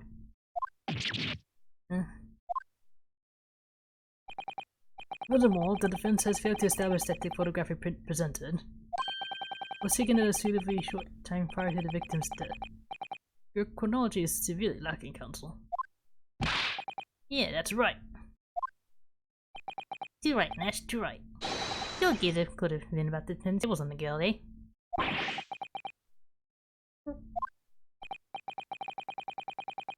No, I'm afraid this won't stand as conclusive evidence.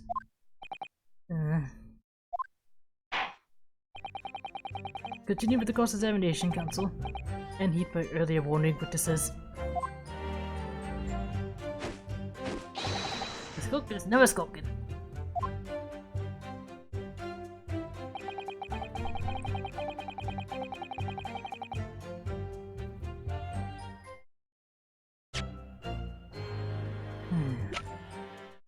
What do they want me to say?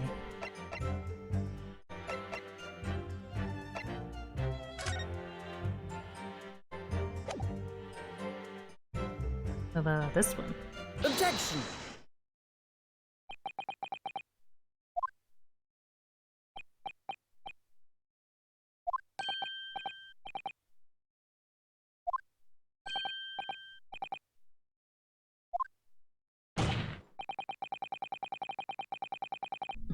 Yeah, photographic evidence obtained immediately after the incident clearly shows that Mr. Winterbank was not holding a firearm of any description. Yeah, you what? Would have been it, that ain't right. Objection! There could be no question that the victim's revolver was used in the incident. I would remind the court that Mr. Winterbank's gun was found at the scene.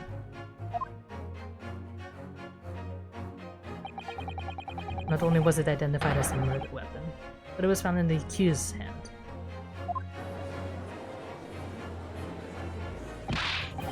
Yeah, that more to it, we used the victim's own gun to finish him off.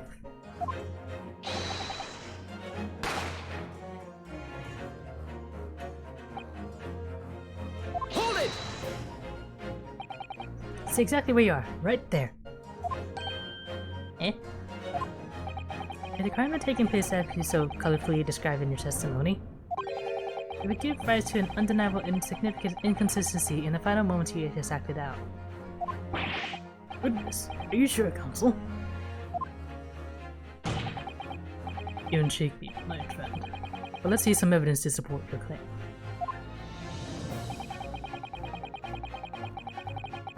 Where is the proof that demonstrates the inconsistency in the witness's portrayal of the victim's final moments?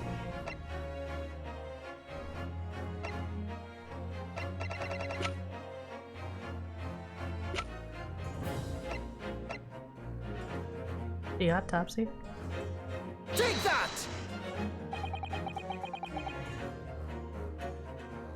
According to their testimony, witnesses came to that first shot, claiming that got followed by the gunshot. Indeed, the two events happening almost simultaneously, or so we've been led to believe. Yes, that's right. Now, if that testimony is true, it would mean that at the moment of death, the victim and his attacker would have been facing each other. However, in the autopsy report, it clearly states that the victim died instantly after being shot from behind.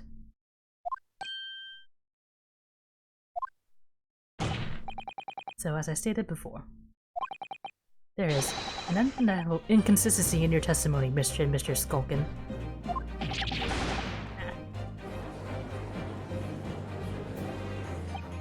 But it's the God honest truth. It is, Nash, it is. We were short that night. Shook with a gun in his hand. You saw it with our own bleeding eyes. Did I hear you right just now? You actually saw Mr. Winterbank holding a gun? And something like that might have slipped out. Ladies and gentlemen, you have all just heard the admission by these two witnesses that on the night in question they actually saw, with their own eyes, the victim wielding a gun. Which can only mean that despite their testimony to the contrary, the Skulkin brothers must have encountered the victim in person. Yes.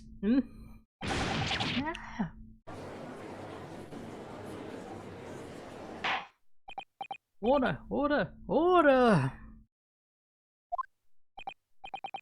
Witnesses, explain yourselves at once. The thing is, it was supposed to, It would seem that my previous warning fell on deaf ears. I made it quite clear that false witness will be the death of you. Am I to understand that you replaced the untruths of your original testimony with renewed lies? I'm so sorry, Governor. You feel see we Cut it out, Nash, cut it out. You keep that down, Thunder will do less.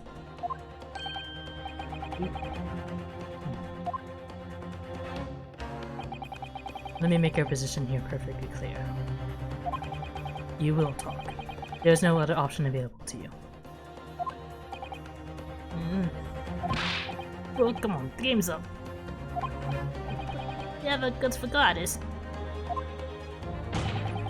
In case it hasn't quite sunk in yet, no matter how hard you try to hide it, the truth will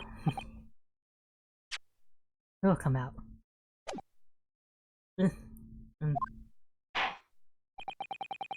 On the night in question, it is now apparent that you brothers met face to face with the victim. I demand that you testify again to explain the precise circumstances under which this meeting took place. Well, do we have to? On pain of death. I suggest you make yourselves fully aware that this is your very last chance to tell the truth.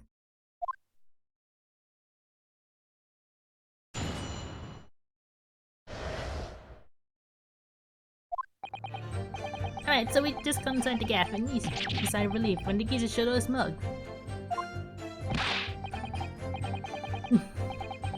Give me that gun, He bellowed and he flew at us like he was possessed. I thought we'd had it. Oh no, geezer, the bug was strong as an ox. He chucked me over the counter.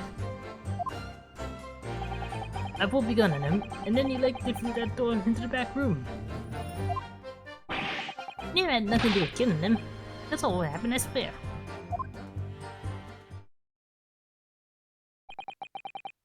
Well, you're now telling us that moments before the victim was killed in the storeroom, you in fact encountered him in the main part of the shop. Sorry.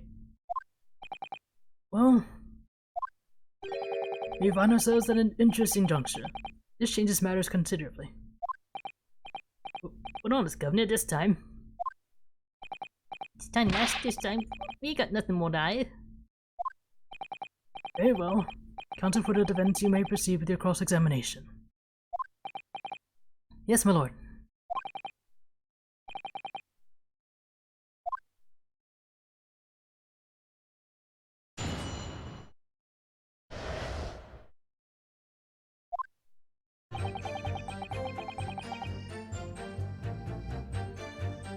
Hold it!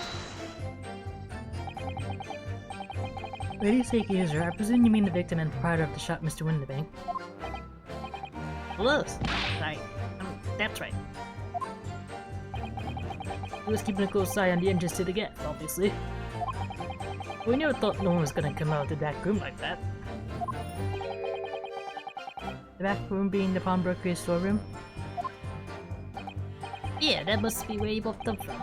My face it would have been. So it seemed the victim was already in the storeroom when these brothers entered the premises. Which means Ginny must have been in there at that point as well. But that doesn't make sense, does it? If Gina had threatened Mr. Windybank into the storeroom with her at gunpoint, then why would he have emerged from the same room all alone when the brothers arrived? I don't know. Did you see the accused at that time? What, multiple? Couldn't tell you. No way, Cora. We had bigger fish to fry then. I mean, the old geezer just lost it.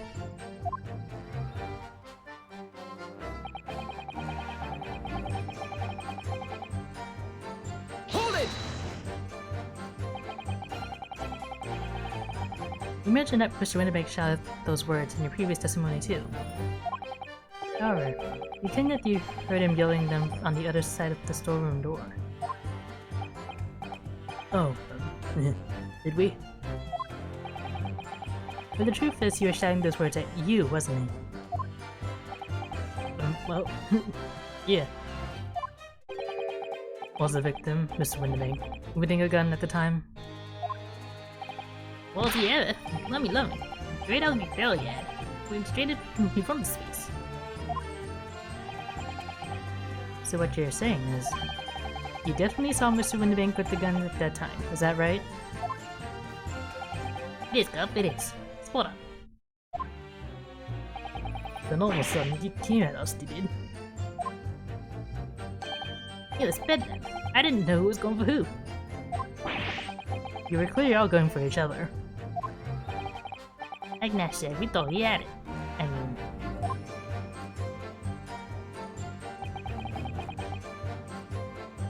Hold it! Yes, I know that you mentioned the counter in your previous testimony too.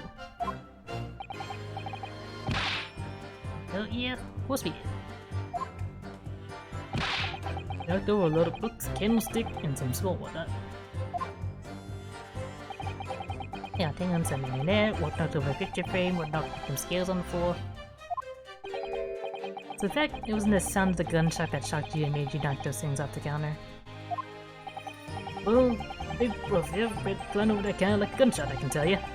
Then the golden keys are pinned in. He did, Nash, he did. If he hadn't been there, the book would have flattened me like a blooming pancake in seconds. At the time in question, the alarm was raised at the local police station via a secret cable from the pawnbrokery. There is a button under the counter used to activate, which is presumably pressed by the victim.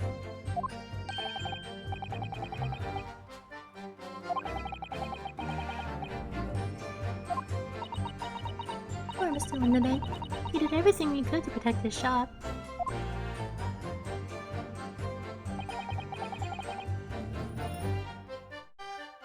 Hold it! Were you intending to shoot Mr. Windybank? No, never. I was just, you know... looking out for me brother, weren't I? He was being flattened, don't forget. By a man whose shop was being burgled, yes. And then, the man fled into the storeroom when you pointed your gun at him, is that it? Yeah, that's it. He shoved me away, then off through that door and shut himself in.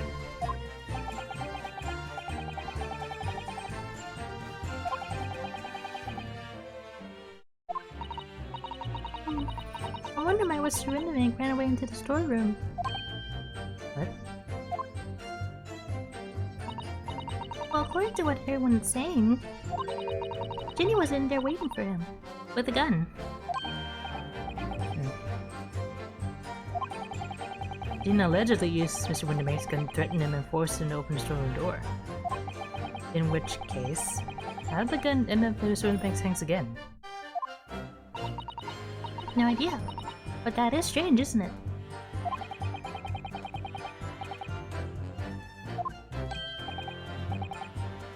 Look, the point is, me and me brother here. That's right, Nash, that's right. Me and me brother here.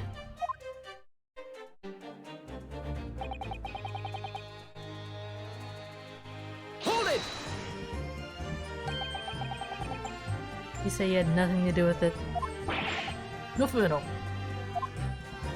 Nothing, God, nothing. Told Geezer went and shut himself in the back room, didn't he? Look, the was for the inside. We knew it was because you tried to open it. It was a decent door, that one. Good and strong. Wouldn't budge an inch. So in the end, the situation remains unchanged. Inside the storeroom with the pawnbroker, there was only one other person. The sole person who could possibly have shot the victim. The accused, Miss Gina Lestrade.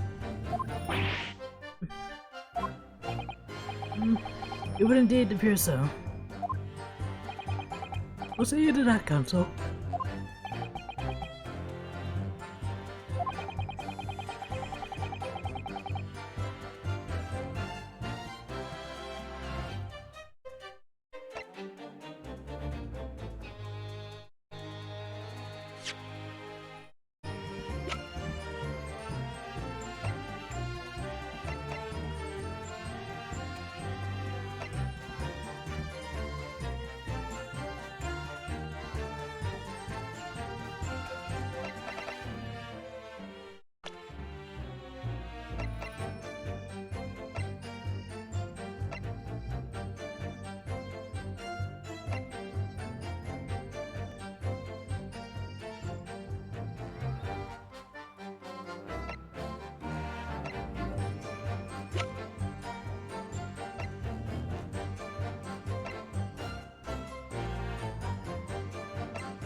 Yeah, I don't have evidence to say otherwise.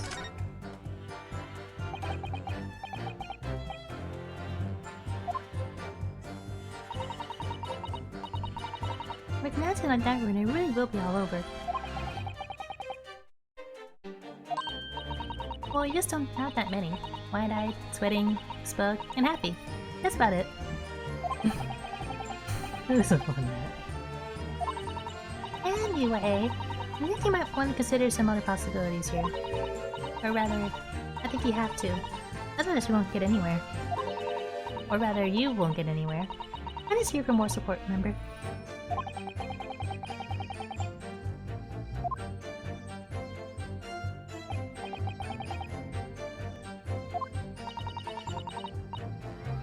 You're still hiding something, don't you think? Yes, I'm sure of it. And not just a minor detail either. It was almost certainly because of these two that Morbus ruined the bank. Oh. You can't let them get away with it, Bruno. I know.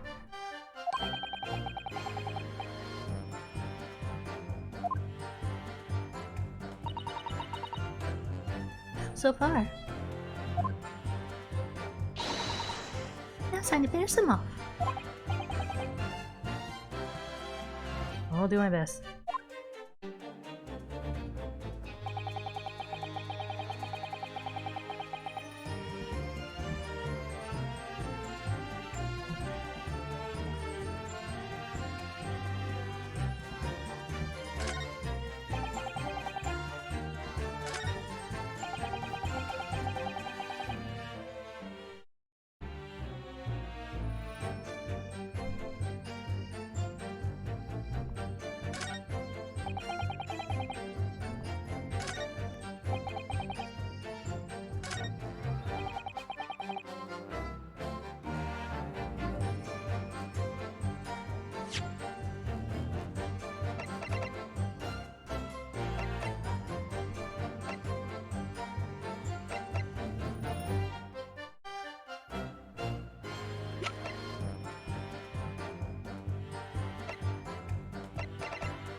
Mr. and Mr. Skulkin. Eh, what? What's it look for? From the moment you admitted that you'd encountered the victim face to face that night, the course of this trial changed completely. It did. What is your point, my learned friend? The question we must answer is, who could have shot Mr. Winterbank? And it is the belief of the defense that the defendant is not the only possible answer at all.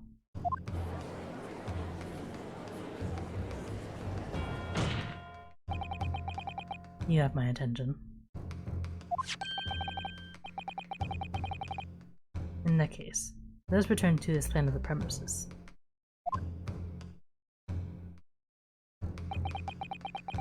The victim was killed in the storeroom, which was locked from the inside. Those are the facts. So pray, what other possible answer to the question of who shot the man could there be?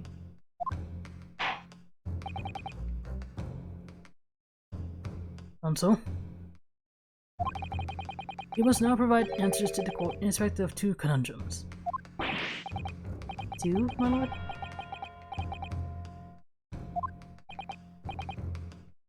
Indeed, namely.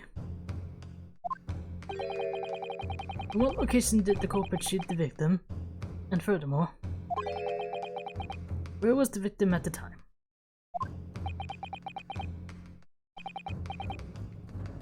Understood, my lord. Are you right, Bruno? I'm not entirely sure, but there's one thing I am sure about.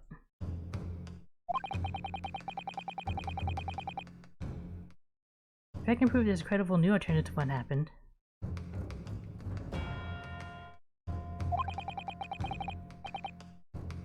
it would change Nina's prospects hugely.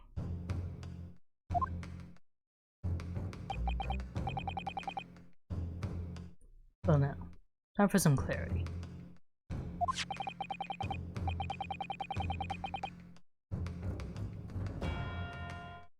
Show the court on this pan the answers to the questions posed by his lordship.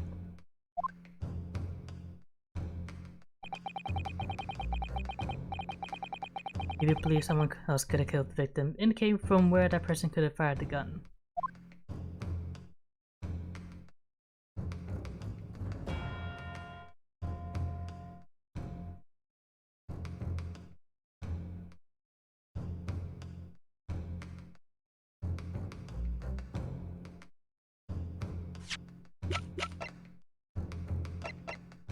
And before there would be a clue.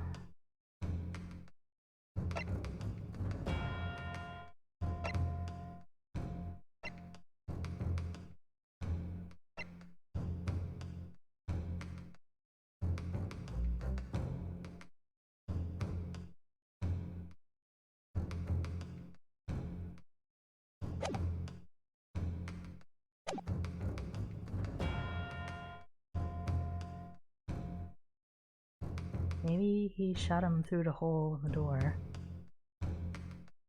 That's what happened.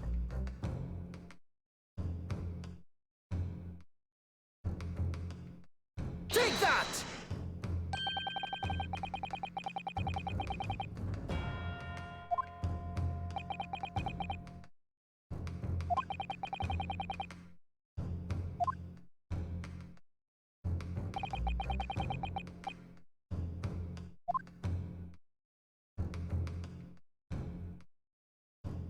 hope this passes.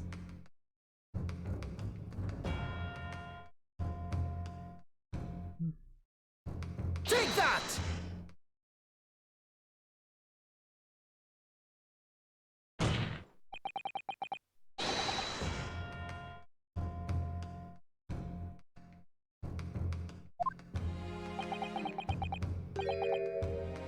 Continue.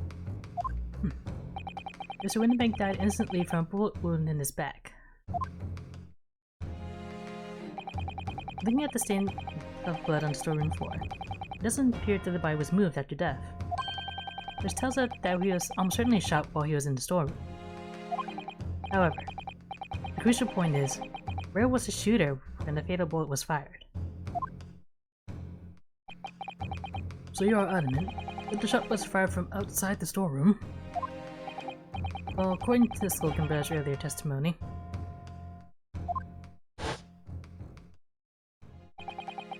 And pulled me gun at him and then he looked it through that door into the back room.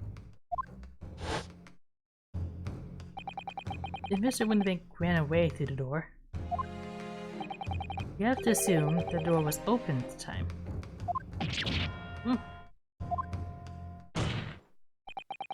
It was at precisely that moment, when the victim was fleeing for his life, that these brothers had the perfect opportunity to shoot the man in the back once he was outside the storeroom.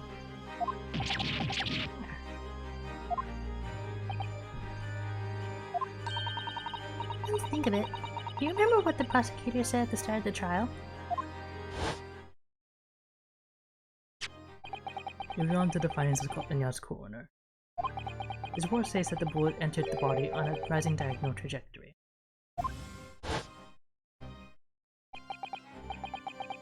It means the victim was likely shot by someone significantly shorter in height than himself.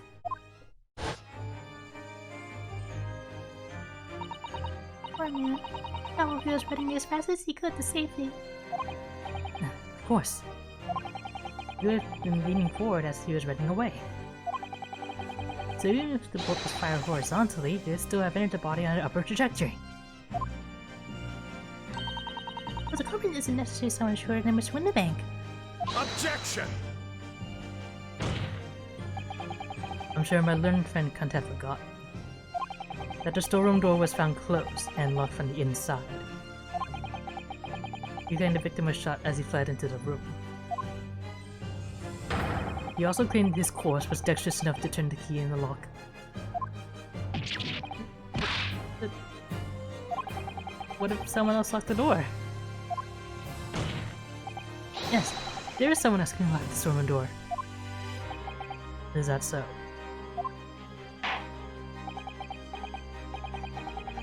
Very well then, counsel. Present your hypothesis to the court. In the scenario just described, the defense's assertion is that the victim was shot from outside the storeroom. In which case, who shut and locked the storeroom door from the inside? Take that! Obviously, the person who locked the door was the only other person inside the storeroom at the time. The defendant, Miss Jeanette Lestrade. Objection! That's absurd. You're suggesting that the accused deliberately engineered the sealed room? For what possible reason? This action will only serve to tighten the noose around her neck. I am inclined to agree, I must say. Well, counsel? Yes, that's a tricky one, that isn't it? Perfect notions have no place in my courtroom, counsel. Remember that, please. But of course you knew I locked the door. It almost goes without saying, doesn't it? It does? Well, if I was Jenny in that situation, I know I would have locked the door as quickly as I could. I mean, those two burglars had just fired a gun in her direction, hadn't they? Before the two brothers arrived, Miss Lestrade and Mr. Winterbank were in the storeroom together. Now, I don't know what went on between them at that time, but at some point, Mr. Winterbank must have heard the intruders breaking into a shop and left the storeroom. Intruders, eh? It's us, bruv. If your theory is correct, that would leave the accused alone in the storeroom. Yes, it would. Then, probably only moments later, the victim fled back to the storeroom door hoping to escape danger.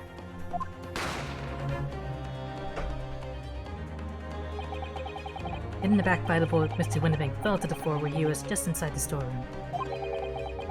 And what we have to ask ourselves now is, what would the defendant have done in that moment?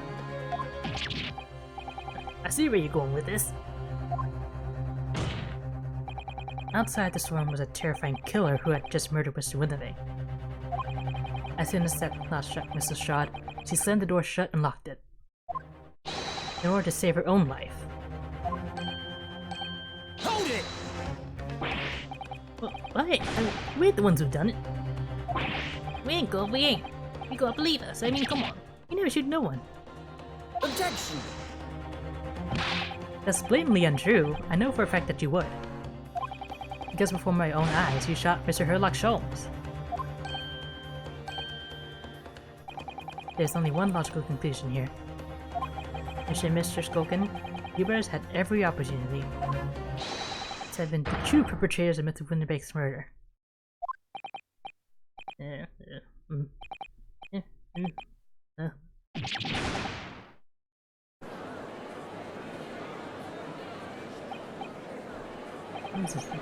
Can you say it wasn't a pickpocket who shut the bomb broke after all? I didn't know what's this first. Jesus. That's amazing, Bruno. All the members of the jury seem to be fully on your side now. No, first time ever. And probably the last. Well, I think we've done. We'll have to give a verdict if not.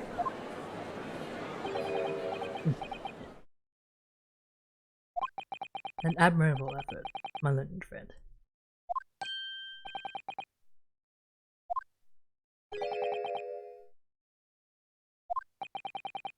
You find the situation amusing, Lord Van Zeeks? I myself find the defense's argument most persuasive. I dare say.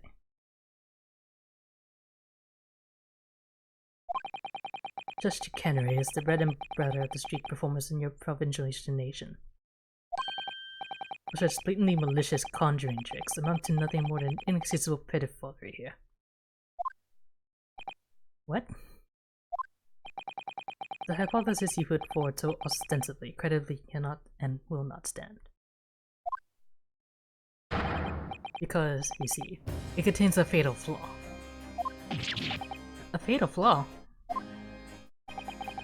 Do you mean to tell me that you're unaware of your logic is failing? I say, more Van Zeeks. Might be an idea to explain this polyconjuring trick or whatever it is to the troops on the ground, The fatal flaw in my learned friend's argument is really very simple to understand. Assuming you're not too dim-witted to count bullets. Right, George, count bullets. Oh dear. You noticed them. Huh? Counsel. Yes, sir? Tell the court how many bullets were found at the scene of the crime. 2. 2 bullets. Correct. The first, that wishes the victim in the back, ending his life. And the second, that was struck the detective, Mr. Herlock Sholmes, on his arrival at the scene.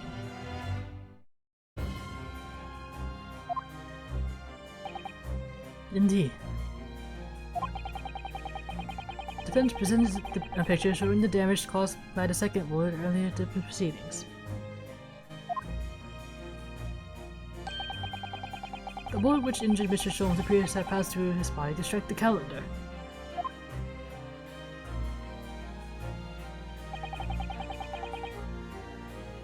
The Lordship's understanding is correct. Furthermore, we know there are 2 firearms involved in the incident. The revolver belonged to the victim, Mr. Winnebank, and the Skulkin brother's revolver. The evidence shows that a single bullet was fired from each gun. Yes, indeed it does. A single word from each. Now then, I've been your friend.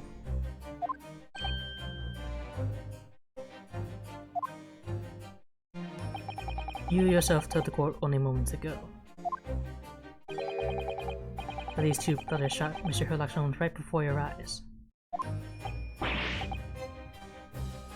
Yes, I did. My goodness, I think you'll find that the single bullet was fired from the brother's gun hit Mr. Sholmes. It means Mimic was not shot by the same gun. Stop. Only one bullet. Stop. exactly.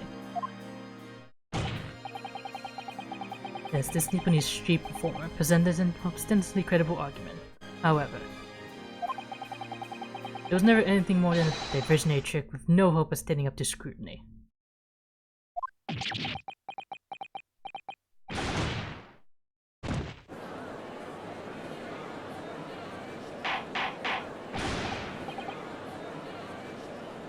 Order! Order!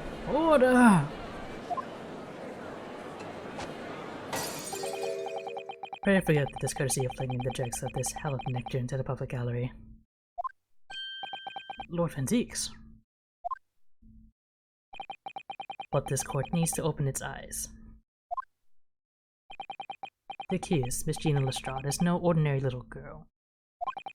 Despite her young years, she can, regrettably, no longer be described as a juvenile. No, the person in the dock is far from a law-abiding citizen. He has a past riddled with criminal conduct. The truth is, the accused broke into the pawnbrokery on the night in question with loathsome intent. As you can see beyond down in this print, which depicts her threatening the victim with the murder weapon.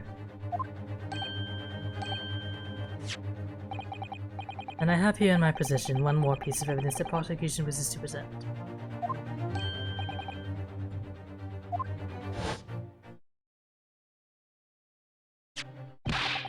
I've been taking that whatever it is of your guild is down to the yard, thank you very much. No, don't give it to him. It's mine, that is. Mine. I'm sorry, miss. But anything belonging to the guild, it has to be taken in as evidence now.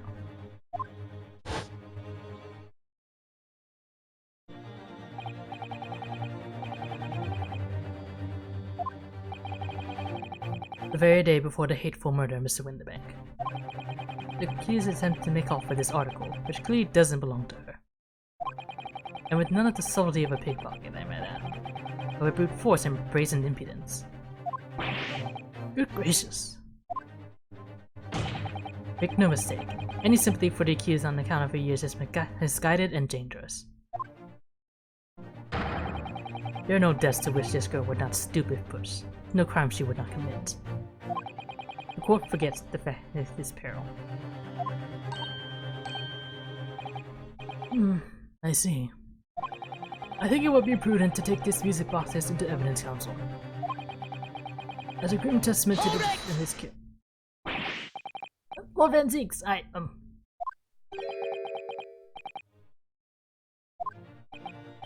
Yes, Inspector? We had a meeting yesterday at the yard with the prosecution service and, I think it was agreed that the disc wouldn't be used as evidence.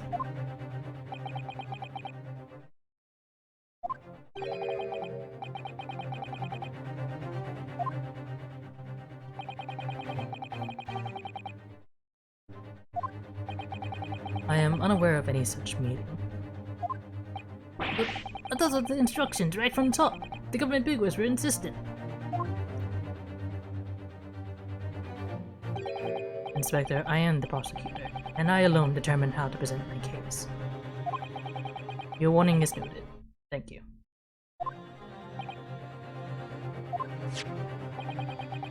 The prosecution wishes to proceed with submitting this as evidence, my lord. Indeed. Bailiff.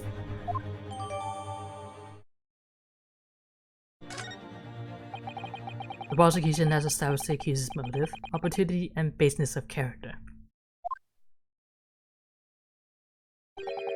There is nothing more to add.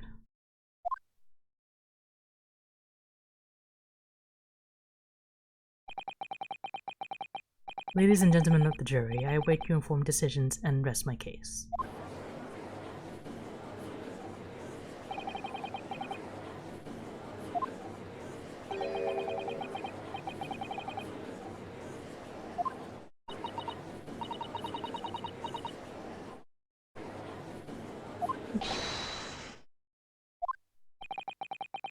Well, if I might say something at this point.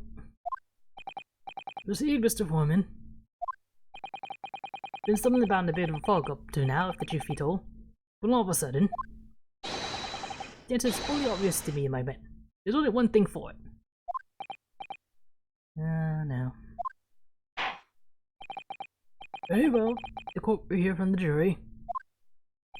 Ladies and gentlemen, you will present your leanings as to the defendant's culpability. Guilty. Guilty. Guilty. Guilty. Guilty! Guilty.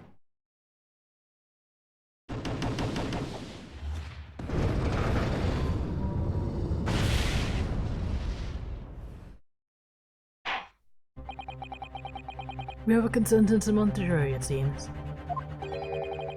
When you have eliminated the impossible, whatever remains must be the truth.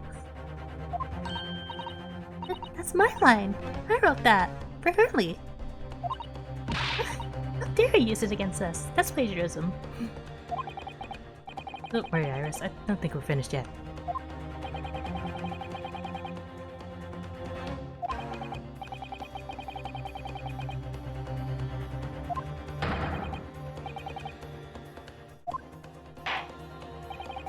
Very well. We will proceed with the second summation examination of the day. Mr. Warren, are you and the other jurors ready? Here the squadron is front and ready for action, sir. Very good. So, ladies and gentlemen of the jury, you will each explain on what grounds you have now determined the defendant to be guilty.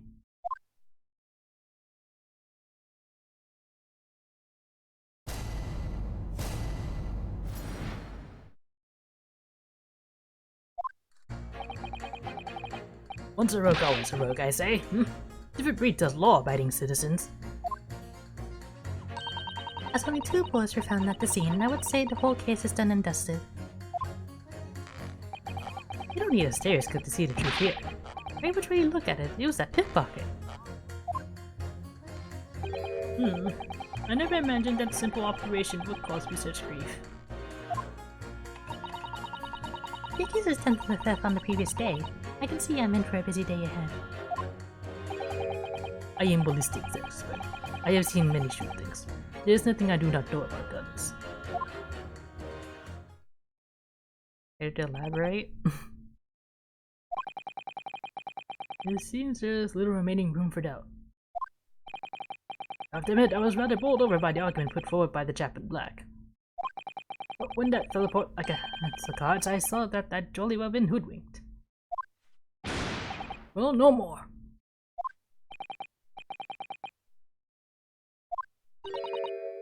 It's not fair.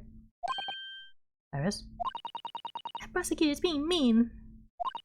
Just against Danny's sense of things she shouldn't have done in the past. Doesn't make her a murderer.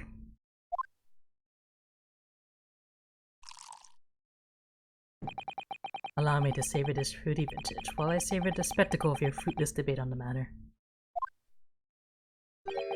Here's to the truth coming out. Eventually.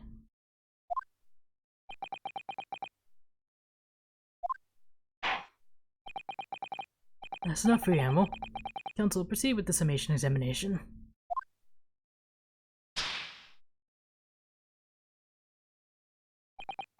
Yes, my lord.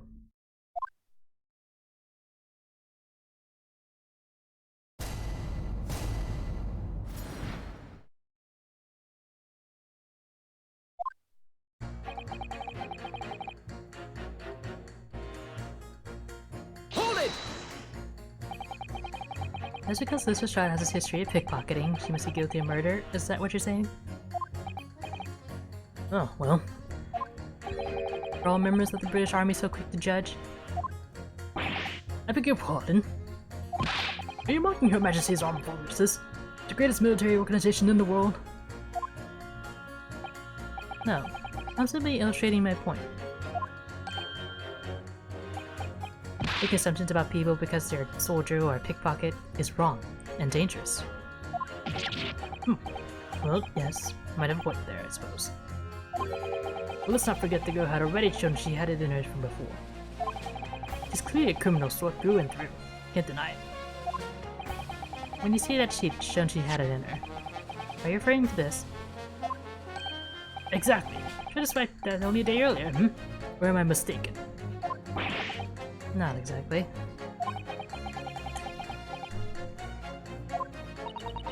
I've never actually seen the real thing.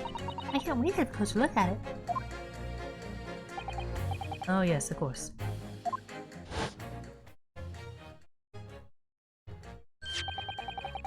Mr. Holmes did use his caramel bars to make a copy of the disc, didn't he?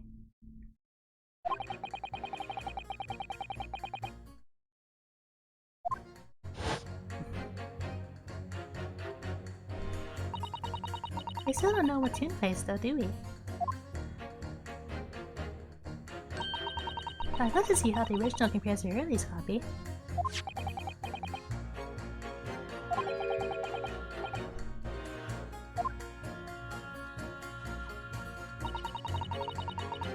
That's Let's see. Hold it! Is the number of bullets that has you convinced? only 2 bullets were fired, and the 2 guns that fired then have been examined by the police. When the parlor maid asks me how many are invited for dinner, I always tell her to count the table settings. Although, Yes. sometimes after dining, crockery does go missing. One or 2 guests rather like to find china. Does your employer dine with thieves? So I suppose. If there was another bullet somewhere of which we were unaware, I have to reconsider my position.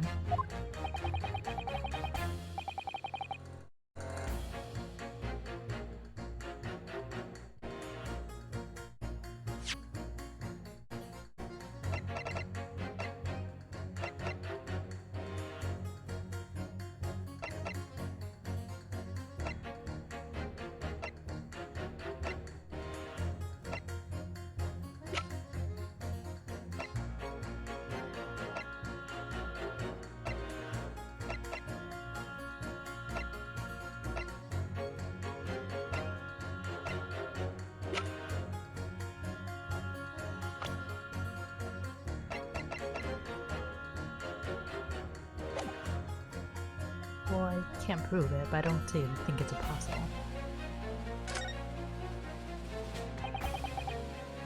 Unfortunately, only 2 bullets were discovered by the police during the investigation. Yes, I know. Right. I don't imagine the good men of Scotland Yard would have overlooked anything. If I missed a bullet while I was skiing his lordship's office, well... I should receive a sound scolding, I don't doubt. And you should receive a visit from the police, perhaps. It sounds like a crime scene to me. A 3rd bullet. It would completely turn things around if there was one, wouldn't it? You think you might find one lying around somewhere?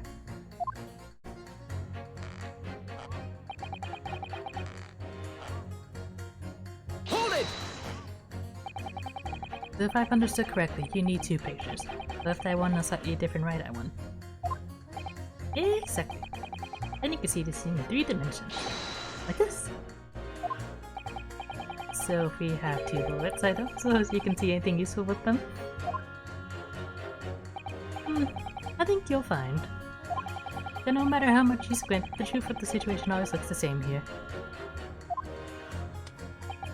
The only person who could have shot the victim is that girl in the dock. How can you be so sure of that? Think about it. The Skulkin brothers shot the great detective, didn't they? Yes, that's been mentioned once or twice. Well then, surely it's coming to focus now, isn't it?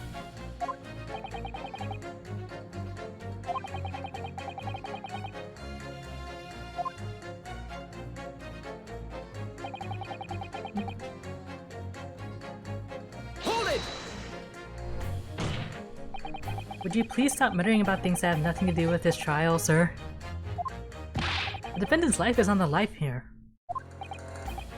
Well, the thing is, I can really say that it has nothing to do with this trial, to be honest. Huh? I mean, there's no question that the man was shot, but the bullet had simply vanished from his stomach. It's quite inexplicable, don't you think?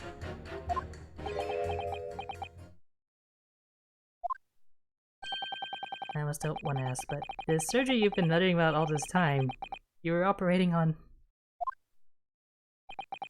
What was the fellow's name now? Airlock. Sherlock Holmes by any chance?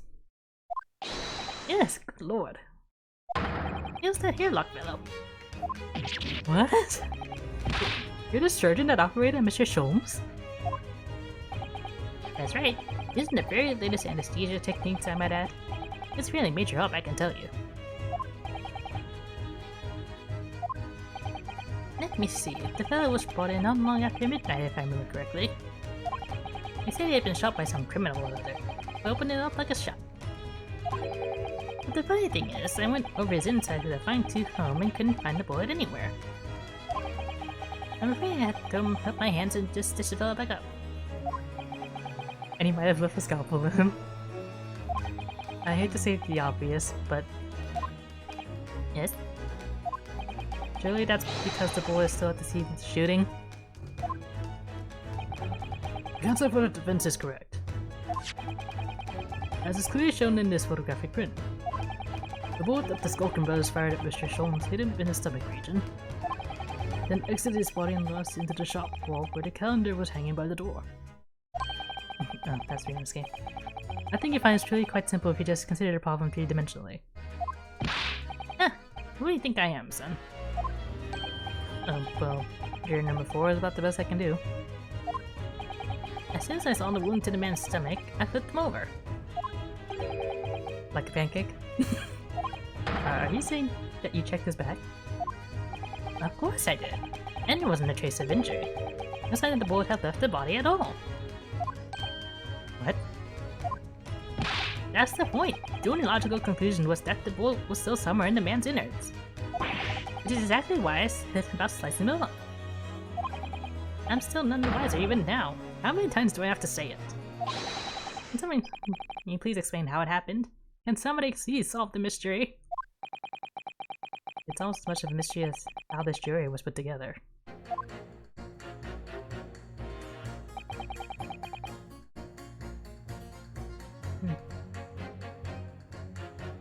Well, the expert 2 seats down, if I'll go to him.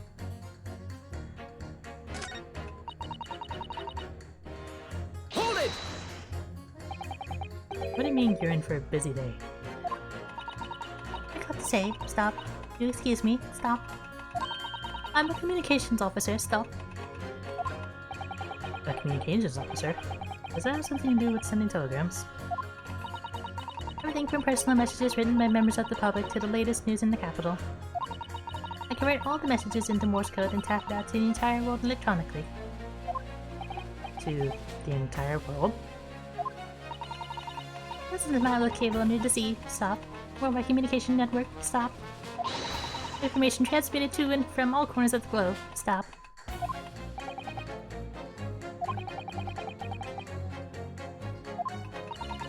I specialize in communicating information from government departments and newspaper offices. I see. I'm sure I'll hear the newspaper reports of today's guilty verdict later. No sleep for me tonight, I imagine.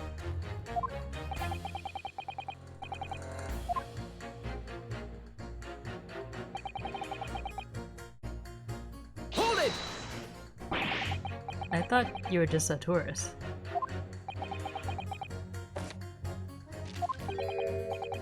Good day. I'm visiting London for sightseeing. I would like to take post the Crystal Tower, please.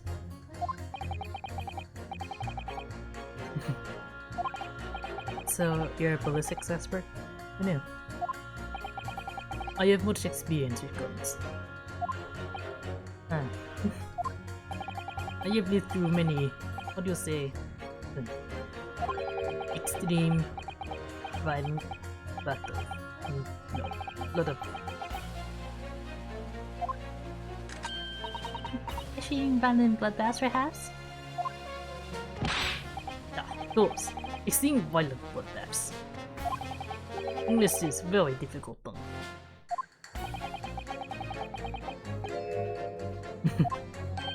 Anyway, if you have questions about bullets and guns, you ask me. There is nothing I do not know. No mystery I cannot solve.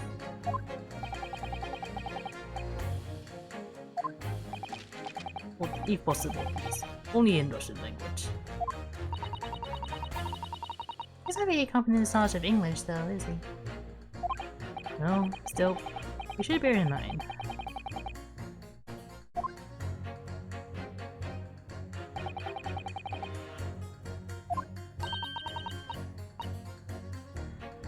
When he had eliminated the impossible, he said. But he hasn't.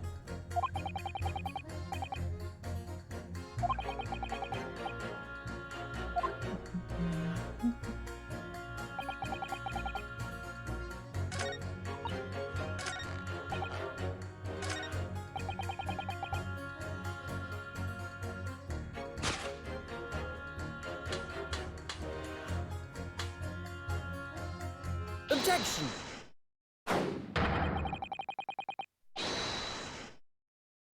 These two statements clearly contradict the idea that all I do is pit jurors against each other. Epileptics expert. E-I-D-D. On the night in question, Mr. Soames was shot by one of the Skulkin brothers. But since there's no sign of an exit wound on his back, you must assume that the bullet didn't pass through him. However, no bullet was found lodged in Mr. Soames' body either. First of all, a bullet was found lodged in the wall of the shop where Mr. Soames was shot. Juror number 6. Hello, my name is Villain. Pleased to meet you. You are a villain. There's apparent contradiction in the facts that is so clearly troubling juror number 4. Are you able to explain the mystery? I have seen very similar situation in Motherland.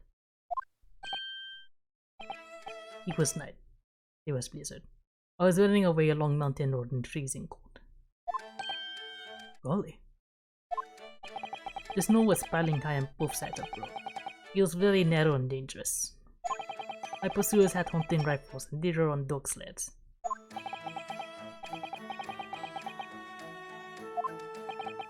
I was shot from behind, and I fell down in snow. And the situation was very similar to what I hear today from doctor. They could not find bullet in my body, and no sign of, you say, exit wound. Then where did the bullet go? It never hit me. If it never hit you, why did you fall down?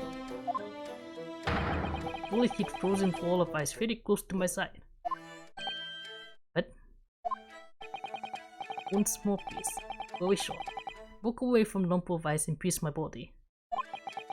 It made deep wound that looks just like bullet wound. Good gracious. Of course, this ice quickly melted inside me. And that is the solution to a mystery of disappearing bullet.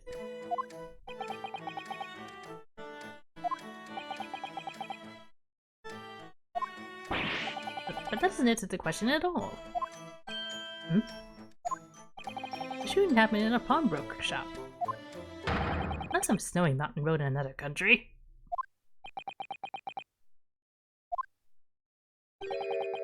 Just an idea, but we might not be looking at exactly the same scenario here. Who know? Where exactly was Hurley shot again? Well, according to the report, in the stomach. Sort of around this area, I think. Well, does it say where he always wears a little pouch on his belt? A pouch? Yes, a pouch. It's where he keeps 3 glass vials with very dangerous chemicals that he uses in investigations. What? Doctor, where's the pouch Mr. Holmes was wearing? Well, Othello had nothing like that in his person when he arrived at the hospital, as far as I remember. If I may. Lord Van Zeeks. While I realize it is forbidden for the prosecution to interject during a summation examination, I should inform the defense that I have the pouch in question at the antechamber outside the courtroom. Sorry? As I understand it, when the police arrived on the scene and found Mr. Holmes injured, they removed the pouch in order to assess the wound. Ah, thank goodness. I thought I was getting forgetful for a moment. Since then, it has been in my safekeeping all along with all other evidence relating to the case. I can personally vouch for the fact that it has not been touched since the incident occurred. Very well. While extremely unconventional during a summation examination, I must demand the prosecution presents the item in question with all speed. Bring forward Mr. Herlock Sholmes' pouch.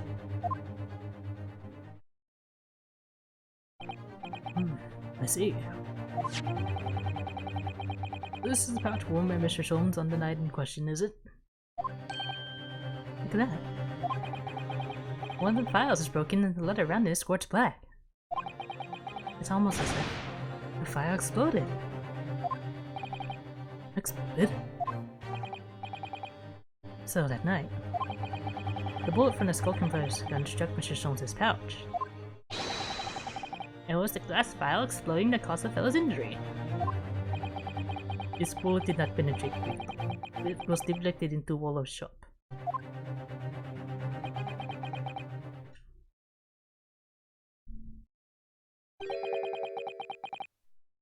A delightfully complex aroma.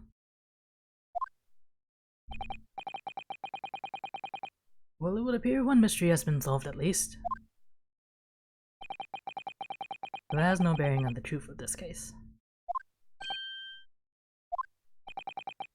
The bungling and burgling brothers shot the detective, and the accused shot the pawnbroker. The pertinent facts of the case remain unaltered. At least the mystery is solved. I can sleep easy tonight. Thank you, young man. Sure. Thank you very much. Glad I could help. Due as bearing on the conundrum just solved, the court will sequester the scruffy pouch as evidence. No, this pouch isn't scruffy.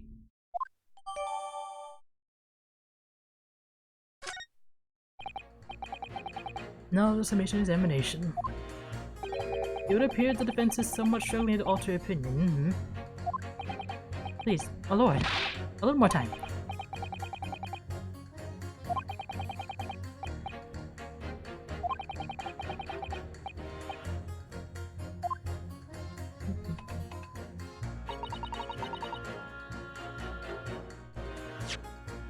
Let's inspect.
bullet.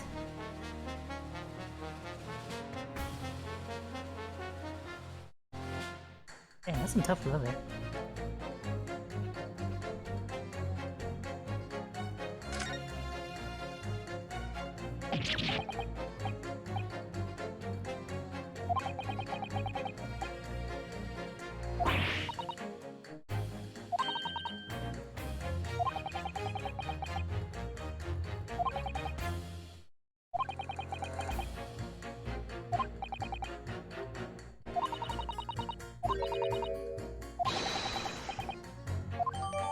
Yes.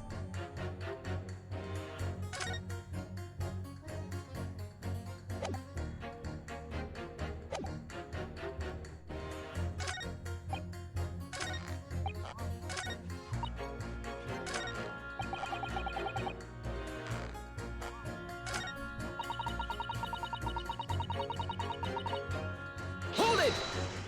Pray for new evidence.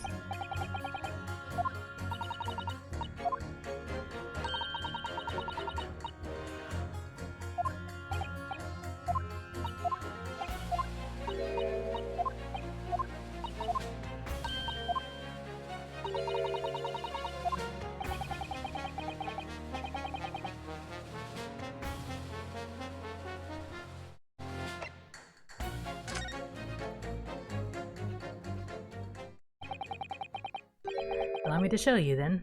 The third bullet. Right Take that! here it is. We discovered it just now. Yes, on the night in question when the banks found Hungary, another bullet was fired. Hold it! What is this new trickery, you Nipponese conjurer? Where did you find that bullet? It was lodged inside Mr. Sholmes' pouch. What?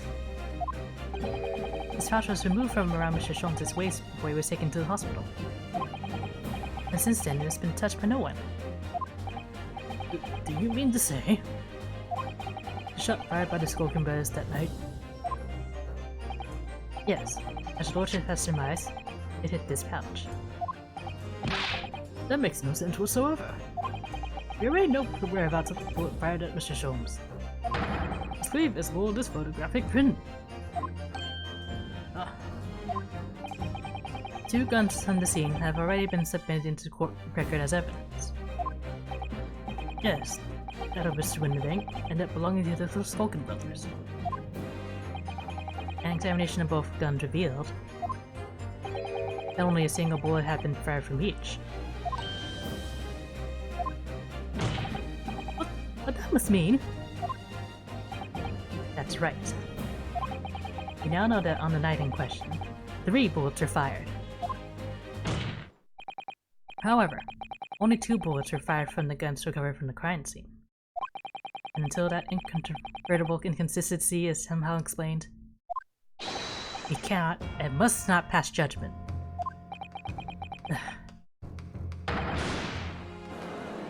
Ooh. You feel it, Von Zeeks? Order! Order! Order! While the summation examination remains incomplete, the court has been presented with new facts. Facts that would appear to shake the very foundations upon which the case against the defendant has been built. As is my prerogative in this situation, I hereby temporarily suspend the summation examination. By Jupiter. What? Yeah, bring the witnesses back to the stand at once.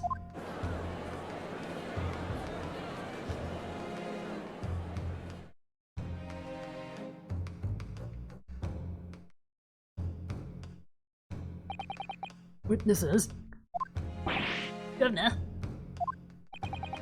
Were you listening to the proceedings while the defense carried out the summation examination? we was, Governor, we was. Perhaps we can dispense with the tedious preamble. Simply answer this one question. A third bullet has been identified at the scene of the crime. What do you make of that? Make of it, Gov. I don't make nothing of nothing that can help it. This is one of yours. Well, baby, Gov, can't blame me, not a chance. In that case, did you have an accomplice? What? What? Never! The Skulkin brothers work alone. It's the two of us. That's our trademark.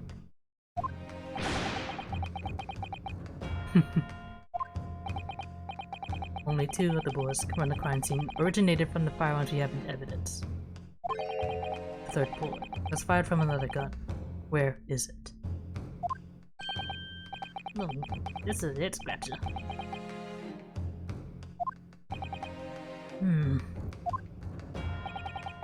Counsel for the defense. Yes? I should like to hear your thoughts regarding these new developments. The 3rd bullet, and the mysterious missing firearm from whence it came.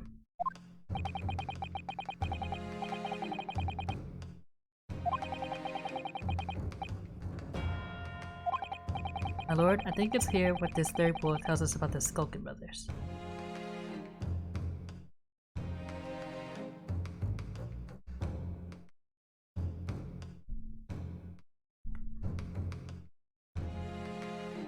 Okay, I don't think they had another gun because they were searched by the police, and the police would have found it. And it's not like there's anywhere they could have disposed of it in the shop.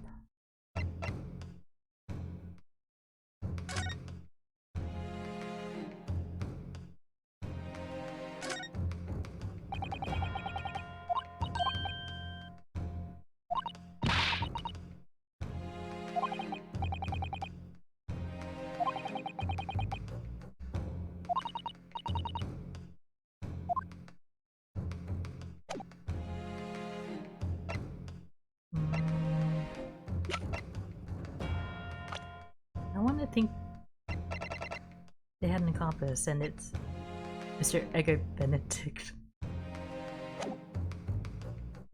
Because it definitely has nothing to do with them.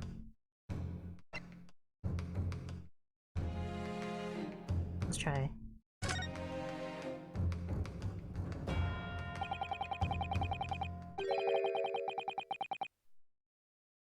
On that night at Winterbank's pawnbrokery, the brothers must have been working with a 3rd man. The witnesses are clearly doing their best to cover up the existence of this accomplice.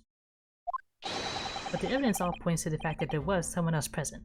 Someone carrying a gun. Objection!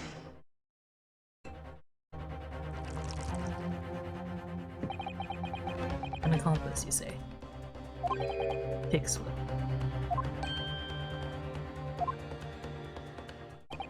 These protracted proceedings have already forced us to endure 2 summation examinations.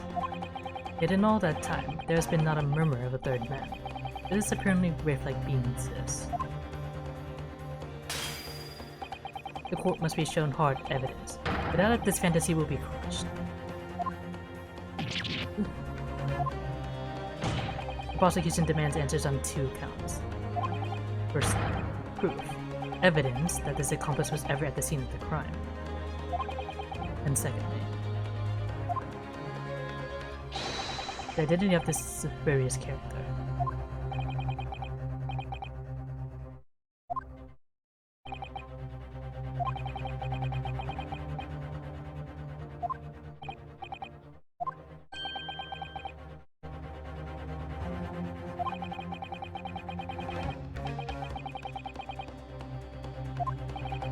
In response to the prosecution's demands, my lord, the defense is...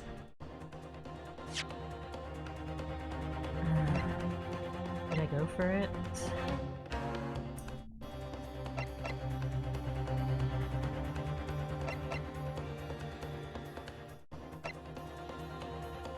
I need evidence that there is someone else there, and then think who it might be.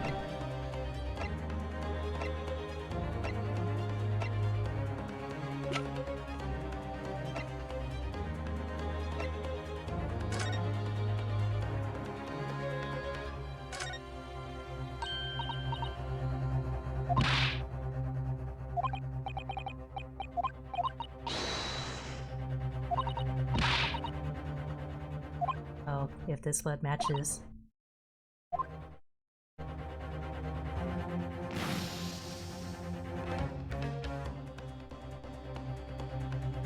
Yes, it's green.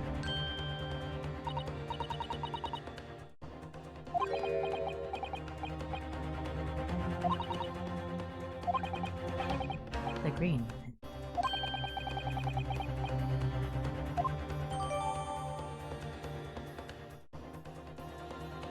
Yes, I've got it. By Jove, I've got it.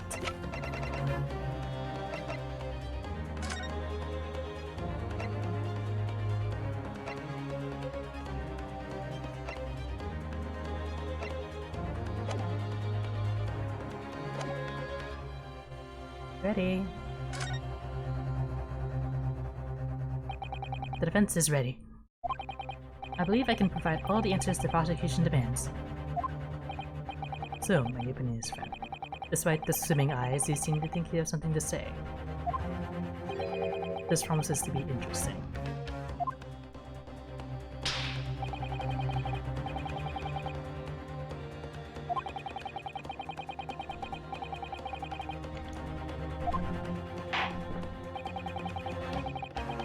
In that case, Counselor, I would ask you to present the evidence without delay. On the night in question, in the moments leading up to the death of the victim, what proof have you that there was a third intruder present at the scene?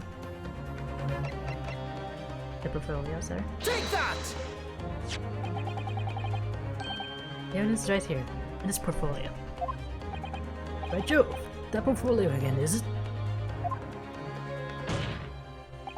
You expect the court to rifle through your papers itself. Be more specific. You claim one of those blood samples proves the presence of this third intruder. Well, which one is it?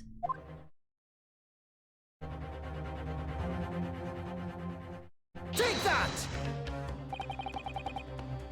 What am I looking at here? There is just some green paint or such like around this borehole in the middle of the calendar. That's a bloodstain, my lord. A bloodstain? Green blood. Curious, even for you. Is the court to understand that the intruder was some unhuman creature? It's something developed by Mr. Sherlock Holmes. Not a great detective. Intervention, stop. Now you appeared in stories, stop. What's this you see? It doesn't have a name yet though. This marker spray is a chemical that reacts with the different elements in people's blood to change its color. Different elements of people's blood? Yes. Everyone's blood is slightly different, you see, because it's made up of different elements. So by seeing what color changes to, you can tell at a flash whose blood it is. Ooh, that is a whole extra dimension looking at blood. Look at blood in courtroom, stop. Very exciting, stop. As an example, this one shows the blood of the victim, Mr. Winterbank. Striking blue. Yes, so you see the green color of this blessing on the calendar shows that someone else was shot in the main part of the shop. Oh, fire, young man. Could be from some unrelated incident, couldn't it? No, it's not unrelated. The date showing on the calendar is the date on which Mr. Winterbank was killed. Golly. Therefore, we can assume that whoever was shot on the same day. Whose blood is it?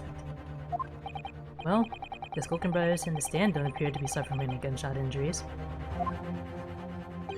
Which means it must be the blood of somebody else. The third intruder, in fact. Objection! Whose identity the court is still waiting to hear. We can't delay this any longer, my learned friend. Who is this alleged third intruder? Take that! The man's name is Edgar Benedict, or so he told us. Edgar Benedict? Who on earth are you talking about, Counsel? He paid a visit to Winterbank's pawnbrokery on the afternoon before the incident took place. When the accusers attempts to deceive the pawnbroker into releasing this article into her possession. That's right. The man identified by the defense, Mr. Edgar Benedict, then attempted to take the article from the defendant by force.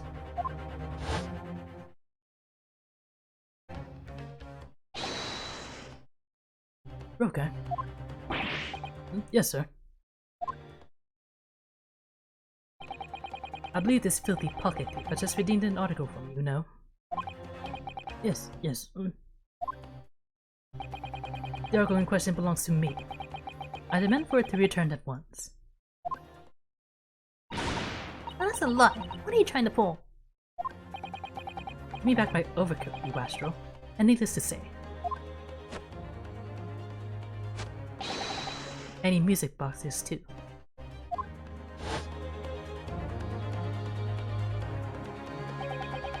Inspector Gregson was there at the time and can attest to what happened. In the end, it was the inspector himself who took the disc. Can you corroborate this account, Inspector? Yes, my lord. That's more or less what happened. And in the interest of being thorough, I asked Windenberg for a print showing the fellow. One of his red-ended recorder companies.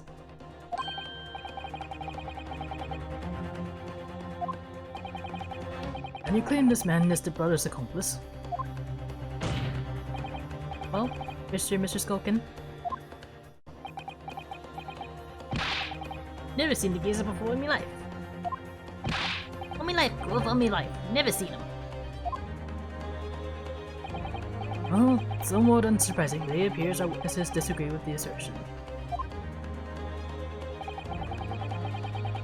I'm sorry, your lordship recalls my learned Japanese friend's actual assertion, which was that he could prove the identity of the alleged accomplice. Yes, and I can. And show us the evidence. I agree. It must be proof that the pink-cloaked gentleman in the photograph is the filthy criminal who say he is.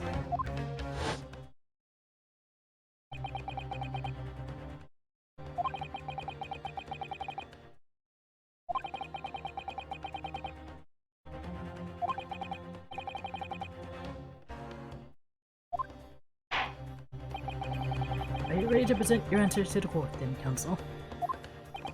Yes, my lord. The defense will present the evidence now. Proof that the man pictured in this photographic print was in fact the person struck by the third bullet. Take that! As I mentioned before, on the afternoon of the day in question, the defendant attempted, deceitfully admittedly, to reclaim this disc from Windenbanks. Which is when the aforementioned Edgar Benedict appeared on the scene, I believe. This man then attempted to purloin the article from the defendant's possession, no? That's correct, my lord. I myself was present at the time. It was following this that a minor incident occurred.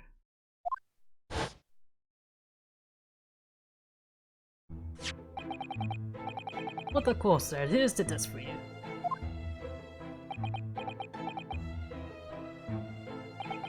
Very well. Then I shall bid you farewell. Say goodbye to style. Wait a minute, not this. It's mine. What do you think you're doing, little tramp? You've drawn blood, you filthy animal.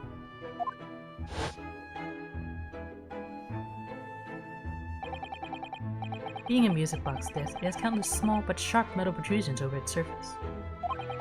Those protrusions caused Mr. Benedict's finger to bleed, and the resulting smear of blood is still visible on the disc now.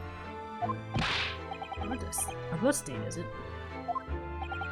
My assistant and I have just analyzed the bloodstain here in this very courtroom. Using my trusty fog again. Yes, and we added the results to this portfolio. I say, It's green. The second missing color is the blood around the calendar. the evidence is conclusive. The man calling himself Mr. Edgar Benedict, who was in Winterbanks earlier in the day, is the accomplice who was present at the scene of the crime that same night. What's on that? Those two brothers now, they're sweating brothers. Boy, what are you talking about? It's bullying me. My lord, it's the opinion of the defense. And Mr. Eggert Benedict should be summoned to the courtroom to testify. It would certainly seem that we can ill afford to ignore this gentleman's apparent presence. Objection! This has gone on long enough now. This flagrant ignorance of the mechanics of the law. Sherlock Holmes, you say? Yes, I've heard the name. The protagonist in a series of short stories for the vulgar classes. A god of detection or some such.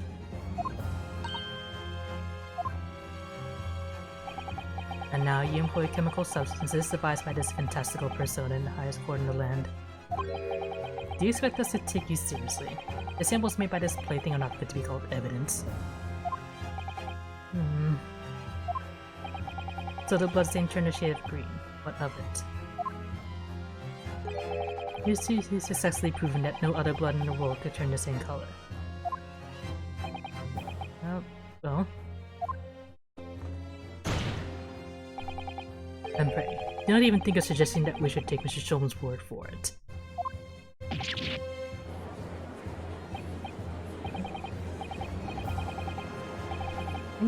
Again,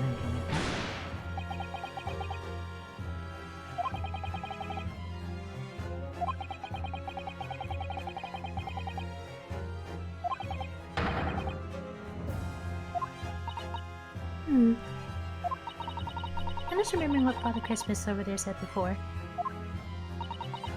About how he was temporarily suspending the summation examination.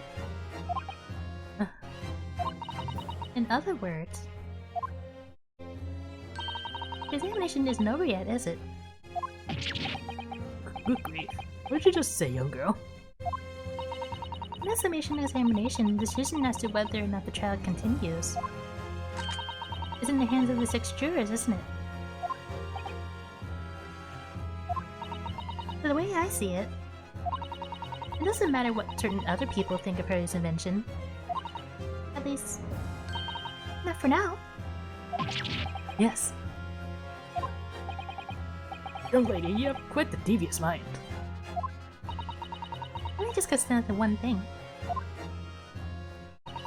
Whether these ladies and gentlemen of the jury are given to what you say, Runo.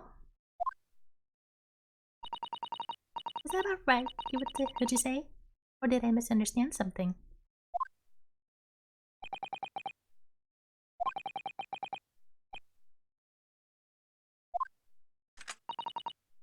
Harris Wilson, sharpshooter.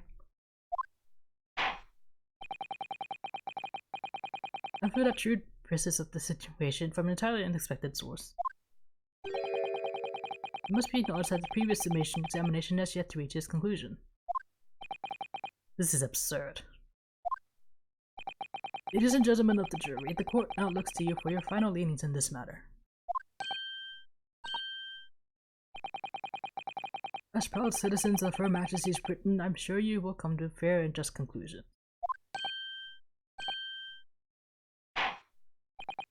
So then, state your final decisions in turn, please. Not guilty. Not guilty. Not guilty. Guilty. Guilty! Not guilty.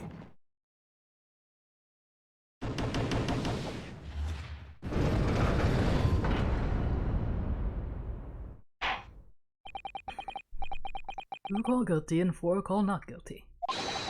Such is the outcome of the summation examination. Objection! My lord, with all due respect, this is an outrage. The prosecution refuses to accept this decision. On what grounds? If these jurors are persuaded by some half-baked concoction devised by a pretender to real police work, then they are too ignorant to be trusted with the judgment of anyone's guilt. I'm sorry, Lord Van Zieks, but the outcome of the summation examination cannot be ignored. This trial will continue.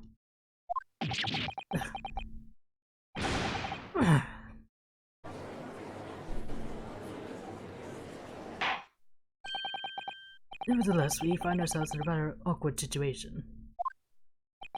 The defense has very recently requested the subpoena of a new witness. But sadly, I fear that would be impossible. What? The name the gentleman gave for himself, Egert Benedict, is quite clearly false.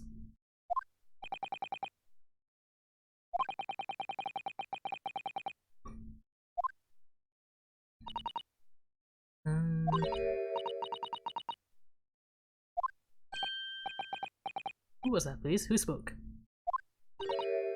It is me, my lord.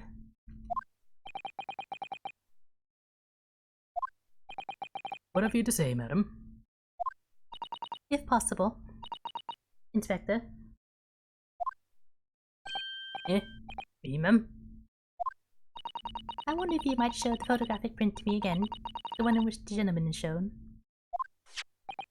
Ah, right, yes. This one, you mean? Of Mr. Benedict?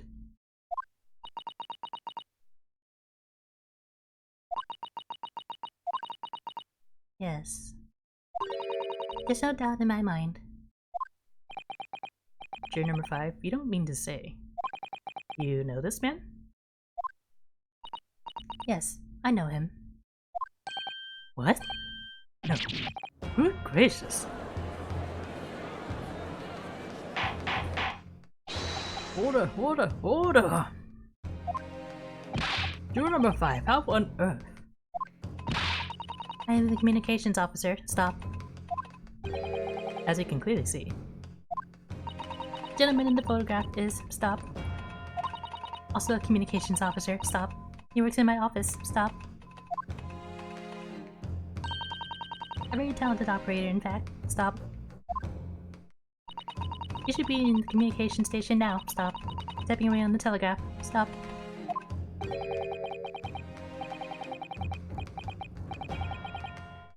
Is he the one leaking the government secrets? I suppose we all imagined the accomplice would be some sort of hardened criminal.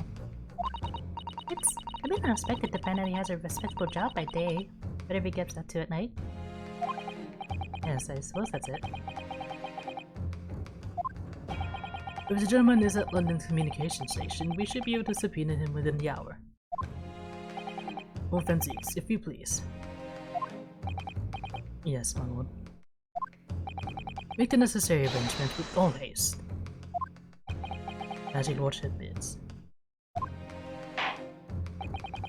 The court will recess for 1 hour. When the new witnesses arrive, we shall reconvene to hear the gentleman's testimony. Inspector Gregson. Yes, my lord. I should like to hear from you specifically about events at the pawnbroker on the day in question.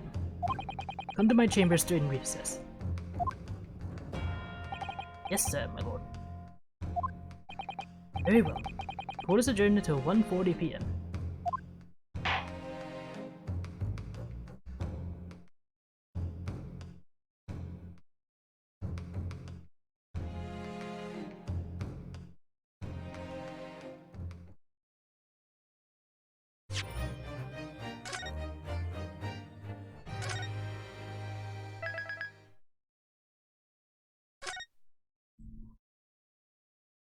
Without too many spoilers, this case is going to go on for a long while. So I think I would like to call a night here. Make a nice stopping point. Thanks for everyone who came by. Nice to have you.